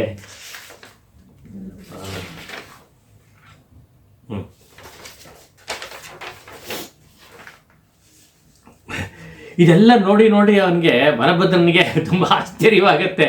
ಏನಾಗ್ತಾ ಇದೆ ಹೀಗೆ, ಇವರು ಹೇಳು ಅಂತ ಹೇಳಿದ್ರೆ ಕೃಷ್ಣ ಅಂತ ಹೇಳು ಅಂತ ಹೇಳೋದೆಲ್ಲ ಕೂಗುತ್ತೆ, ಇದು ಮಾಡ್ತಾ ಇದೆ. ಆಮೇಲೆ ಯಾವುದೂ ಕೂಡ ತೊಂದರೆ ಮಾಡ್ತಾ ಇಲ್ಲ, ಇವರಿಗೆ ಯಾರಿಗೂ ತೊಂದರೆ ಮಾಡ್ತಿಲ್ಲ, ಇವರಿಗೆ ಅನುಕೂಲವಾಗಿದೆಯಲ್ಲ ಹೀಗೆ ಅಂಥೇಳಿ ತುಂಬ ಆಶ್ಚರ್ಯಪಡ್ತಾನೆ ಅವನು. ಆಮೇಲೆ ಅಲ್ಲೊಂದು ಸರೋವರ ಥರ ಕಾಣುತ್ತೆ. ಇವರು ಆನೇಕ ಮಾಡಬೇಕು ಅಂಥೇಳಿ ಸ್ನಾನಕ್ಕೆ ಅನ್ನೋ ಹಾಗೆ ಅಲ್ಲಿ ಹೋಗ್ತಾರೆ. ಹೋಗಿ ನೋಡಿದ್ರೆ ಅಲ್ಲಿ ಆನೆ ಬಂದ್ಬಿಡುತ್ತೆ. ಅಲ್ಲಿ ಆನೆಗೆ ಹಿಂಡಿಯಾಗಿ ಬರುತ್ತೆ. ಬಂದು ಅದು ನೀರು ಕುಡಿಯೋಕ್ಕೆ ಬರ್ತಾ ಇದೆ. ಇವರು ಇಲ್ಲಿ ನಿಂತಿದ್ದಾರೆ, ಆನೆ ನೀರು ಕುಡಿಯೋಕೆ ಅಲ್ಲಿ ಬರ್ತಾ ಇದೆ. ಬಂದಾಗ ಇವ್ರೇನು ಮಾಡಿದ್ರು, ಸುಮ್ಮನೆ ನೀರು ತೆಗೆದು ಅದ್ರ ಮೇಲೆ ಹೀಗೆ ಎರಚ್ತಾರಂತೆ ಅಷ್ಟೇ. ಅದೇನು ಪ್ರೋಕ್ಷಣೆಗೋಸ್ಕರ ಮಾಡಿದ್ರು ಅದೇನು ಮಾಡಿದ್ರೋ ಗೊತ್ತಿಲ್ಲ. ಮಾಡಿಬಿಟ್ಟು ಕೃಷ್ಣ ಅಂತ ಹೇಳು ಅಂತ ಹೇಳ್ತಾರೆ. ಅದೇನು ಮಾಡುತ್ತೆ, ಆನೆ ಎರಡು ಕಾಲ ಮೇಲೆ ಕೆತ್ಕೊಂಡ್ಬಿಡುತ್ತೆ. ಎತ್ಕೊಂಡು ಸೊಂಡ್ಲನ್ನು ಹೀಗೆ ಮಾಡುತ್ತೆ. ಅಂದರೆ ಇವ್ರಿಗೊಂದು ರಿಯಾಕ್ಷನ್ ಕೊಡ್ತಾ ಇದೆ ಅಂತ. ಅದಕ್ಕೆ ಕೃಷ್ಣ ಕೃಷ್ಣ ನಮ್ಮಂತೆ ಹೇಳಕ್ ಬರದೇ ಇರ್ಬೋದು, ಆದರೆ ಇವರು ಹೇಳೋ ಅಂತ ಹೇಳಿದಾಗ ಅದೊಂದು ರಿಯಾಕ್ಷನ್ ತೋರಿಸ್ಕೊಡುತ್ತೆ, ಅದೊಂದು ಸಂತೋಷದ ಒಂದು ಚಿತ್ರ ಕಾಣುತ್ತೆ ಅಂತ. ಹುಲಿ ಆಗಲಿ, ಹಿಂದೆ ಮಾಡಿದ್ದು ಹುಲಿ ಆಗಲಿ, ಈಗ ಆನೆಗಳಾಗಲಿ, ಎಲ್ಲವೂ ಕೂಡ ಒಂಥರ ಖುಷಿಯಾಗಿ ಇದು ಮಾಡುತ್ತೆ. ಆವಾಗ ಇವರು ಗಾಯತ್ರಿ ಮಂತ್ರವನ್ನು ಹೇಳ್ತಾರಂತೆ. ಆ ಮಂತ್ರವನ್ನು ಕೇಳಿ ಅದು ಹೀಗೆ ರಿಯಾಕ್ಟ್ ಮಾಡುತ್ತೋ ಅಂತ ಹೇಳ್ತಾರೆ. ಅದು ಸೊಳ್ಳಾಡಿ ಒಂಥರ ಡ್ಯಾನ್ಸ್ ಮಾಡುತ್ತೆ ಅಂತ. ಇವರು ಡ್ಯಾನ್ಸ್ ಮಾಡ್ತಾ ಇದ್ದಾರೆ, ನರ್ತನ ಮಾಡ್ತಿದ್ದಾರೆ, ಅದಕ್ಕೆ ಸರಿಯಾಗಿ ಅದು ಕೂಡ ನರ್ತನ ಮಾಡುತ್ತೆ ಅನ್ನೋದನ್ನ ಕೇಳ್ತೀವಿ. ಆಮೇಲೆ ಹೀಗೆ ಹೋಗ್ತಾ ಹೋಗ್ತಾ ಏನಾಗುತ್ತೆ, ಎಲ್ಲ ಕಾಡು ಪ್ರಾಣಿಗಳೆಲ್ಲವೂ ಬಂದ್ಬಿಡುತ್ತಂತೆ. ಅದೇನು ಪಕ್ಷಿಗಳು ಬರುತ್ತೆ, ನವಿಲುಗಳು ಬರುತ್ತೆ, ಆಮೇಲೆ ಇದು ಹುಲಿ, ಸಿಂಹ ಏನೇನಿದೆಯೋ ಎಲ್ಲ ಪ್ರಾಣಿಗಳು ಬರುತ್ತೆ. ಆಮೇಲೆ ಆಮೇಲೆ ಇದು ಜಿಂಕೆಗಳು ಅದು ಬರುತ್ತೆ. ಎಲ್ಲ ಬಂದು ಇವರೇನು ಮಾಡ್ತಾರೆ, ಕೃಷ್ಣ ಕೃಷ್ಣ ಅಂತ ಹೇಳು ಅಂತ ಹೇಳಿದ್ರೆ ಹರೇ ರಾಮ ರಾಮ ರಾಮ ಹರೇ ಹರೇ, ಹರೇ ಕೃಷ್ಣ ಕೃಷ್ಣ ಕೃಷ್ಣ ಹರೇ ಹರೇ ಅಂತ ಇವರು ಇದರಲ್ಲೇ ಹೇಳ್ತಾ ಇದ್ದಾರೆ. ಹೇಳಿದ್ರೆ ಎಲ್ಲ ಪ್ರಾಣಿಗಳು ಕೂಡ ಖುಷಿಯಾಗಿ ನರ್ತನ ಮಾಡಕ್ಕೆ ಶುರು. ಇದಂತೂ ತುಂಬಾ ಸ್ಟ್ಯಾಂಡರ್ಡು. ಇದು ಚೈತನ್ಯರು ಅಂತ ಹೇಳಿದ್ರೆ ಪ್ರಾಣಿಗಳು ಹೀಗೆ ಎಲ್ಲ ಪ್ರಾಣಿಗಳು ಸೇರಿ ಕುಡಿದಾಡ್ತೆ. ಅದೇ ಹೇಗೆ ಅಂದ್ರೆ ಹುಲಿ ಪಕ್ಕದಲ್ಲಿ ಜಿಂಕೆ ಇದೆ, ಒಂದಕ್ಕೊಂದು ಆ ಖುಷಿನಲ್ಲಿ ಒಂದಕ್ಕೊಂದು ಹತ್ರ ಬರ್ತಾ ಇದೆ, ಹತ್ರ ಬಂದು ಒಂದಕ್ಕೊಂದು ಹಿಡ್ಕೋತಾ ಇದೆ. ತಮ್ಮ ವೈರವನ್ನ ವೈರತ್ಯಾಗ ಅಂತ ಯೋಗಶಾಸ್ತ್ರದಲ್ಲಿ ಹೇಳ್ತಾರೆ. ಅಂತ ತ್ಯಾಗ ಮಾಡುತ್ತೆ, ವೈರವನ್ನ ತ್ಯಾಗ ಮಾಡಿ ಪ್ರಾಣಿಗಳು ಒಂದಕ್ಕೊಂದು ಸೇರ್ಕೊಳ್ಳುತ್ತೆ ಅನ್ನೋದನ್ನ ಹೇಳ್ತಾರೆ. ಅದು ತುಂಬ ಚೆನ್ನಾಗಿದೆ. ಅಂಥದ್ದನ್ನ ಇವರ ಒಂದು ಸನ್ನಿಧಿಯಲ್ಲಿ ತಾನಾಗಿಯೇ ಆಗತ್ತೆ. ಮಹಾತ್ಮರ ಸನ್ನಿಧಿಯಲ್ಲಿ ವೈರವನ್ನೆಲ್ಲ ತ್ಯಾಗ ಮಾಡುತ್ತೆ, ತ್ಯಾಗ ಮಾಡಿ ಒಟ್ಟಿಗೆ ಸೇರ್ಕೊಳ್ಳುತ್ತೆ ಅಂತ. ವೈಕುಂಠದಲ್ಲಿ ಮಹಾವಿಷ್ಣು ಜೊತೆಯಲ್ಲಿ ಯಾರಪ್ಪ ಇದ್ದಾರೆ ಅಂತ ಹೇಳಿದ್ರೆ ಆದಿಶೇಷ ಗರುಡ. ಆದಿಶೇಷ ಗರುಡ ಇಬ್ರು ಕೂಡ ಪರಮ ವೈರಿಗಳು. ಹಾವು ಮತ್ತೆ ಗರುಡ ಇದು ಪರಮ ವೈರಿಗಳು. ಆದರೂ ವೈಕುಂಠದಲ್ಲಿ ಅದನ್ನೆಲ್ಲ ಮರೆತು ಒಟ್ಟಿಗೆ ಸೇರ್ಕೊಂಡಿರುತ್ತೆ. ಯಾಕೆಂದ್ರೆ ಇಬ್ಬರು ನೋಡ್ತಿರೋದು ಪರಮಾತ್ಮನನ್ನ, ಭಗವಂತನನ್ನ. ಹಾಗೆ ಇಲ್ಲೂ ಕೂಡ ಈ ಎಲ್ಲ ಪ್ರಾಣಿಗಳು ಯಾರನ್ನು ನೋಡ್ತಾ ಇದ್ದಾರೆ ಅಂತ ಹೇಳಿದ್ರೆ ಆ ಚೈತನ್ಯರನ್ನು ನೋಡ್ತಾ ಇದ್ದೇವೆ, ಇನ್ಯಾವುದನ್ನು ನೋಡ್ತಾ ಇಲ್ಲ. ಅದನ್ನು ನೋಡಿ ಅವ್ರು ಹೇಳಿದ ಹಾಗೆ ಕುಣಿತಾ ಇವೆ, ಮನಸ್ಸು ಕುಣಿತಾ ಇದೆ, ಏರ್ ಬಿಡುತ್ತೆ ಅವೆಲ್ಲ. ಇವರ ಸಾನ್ನಿಧ್ಯವೇ ಅಂತ ಕೆಲಸ ಮಾಡ್ತಾ ಇದೆ. ಇದು ಜಿಂಕೆ ಪಕ್ಕದಲ್ಲೇ ಹುಲಿ ಇದೆ, ಹುಲಿ ಪಕ್ಕದಲ್ಲಿ ಜಿಂಕೆ, ಭಯವಿಲ್ಲದೆ ಜಿಂಕೆ ಓಡಾಡ್ತಾ ಇದೆ, ಪಕ್ಕದಲ್ಲಿ ಇರ್ತಿದೆ ಅಂಥೇಳಿ. ಹುಲಿಗೂ ಕೂಡ ಇದನ್ನು ಹಿಂಸೆ ಮಾಡಬೇಕು ಅನ್ನೋ ಮನೋಧರ್ಮೇ ಉಂಟಾಗಿಲ್ಲ. ಅಂಥ ಒಂದು ಸ್ಥಿತಿ ಉಂಟಾಗತ್ತೆ ಕೃಷ್ಣ ಚೈತನ್ಯರ ಒಂದು ಸನ್ನಿಧಾನದಲ್ಲಿ ಅನ್ನೋದನ್ನ ನೋಡ್ತೀವಿ. ಅಷ್ಟೇ ಅಲ್ಲ, ಇದನ್ನು ವರ್ಣಿಸುವಾಗ ಏನು ಮಾಡ್ತಾರೆ ಅಂತ ಹೇಳಿದ್ರೆ ಮರಗಳು, ಕ್ರೀಪರ್ಸ್ ಎಲ್ಲ ಇದೆಯಲ್ಲ, ಅವುಗಳೆಲ್ಲ ಕೂಡ ಒಂಥರ ಮಂದ ಭಾರತ ಅಂತ ಹೇಳ್ತಾರಲ್ಲ, ಇದರಲ್ಲಿ ಎಲ್ಲ ತಲೆ ಅಲ್ಲಾಡಿಸ್ತಾ ಇದೆಯಂತೆ. ಗಿಡ ಮರಗಳು ಬಳ್ಳಿಗಳು ಎಲ್ಲ ಅಲ್ಲಾಡ್ತಾ ಇದೆಯಂತೆ, ಒಂದು ನರ್ತನ ಮಾಡೋ ಹಾಗಿದೆ ಅಂಥೇಳಿ ವರ್ಣಿಸ್ತಾರೆ.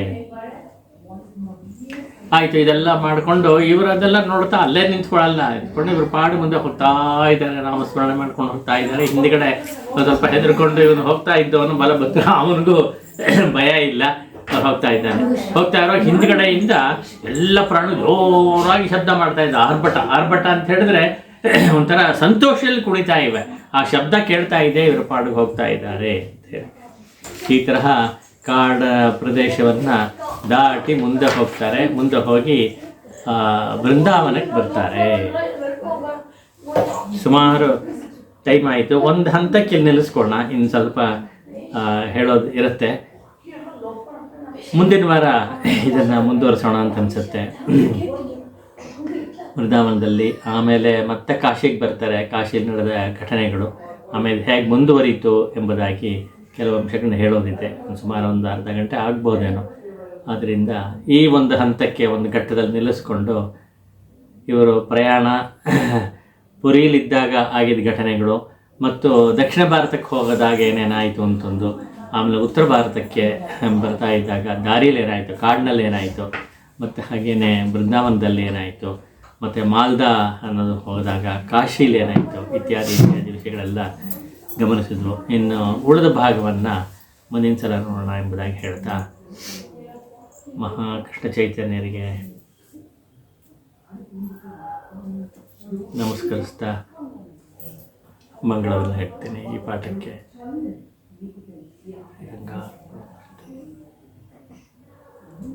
ಕಾಯೇನ ವಾಚ ಮನಸಾ ಇಂದ್ರಿಯೈರ್ವಾ ಬುದ್ಧಿಯ ಆತ್ಮನ ವಾ ಪ್ರಕೃತಿ ಸ್ವಭಾವಾತ್ ಕರೋಮಿ ಯದ್ಯತ್ ಸಕಲಂ ಪರಸ್ಮೈ ನಾರಾಯಣಾಯ ಸಮರ್ಪಯಾಮಿ.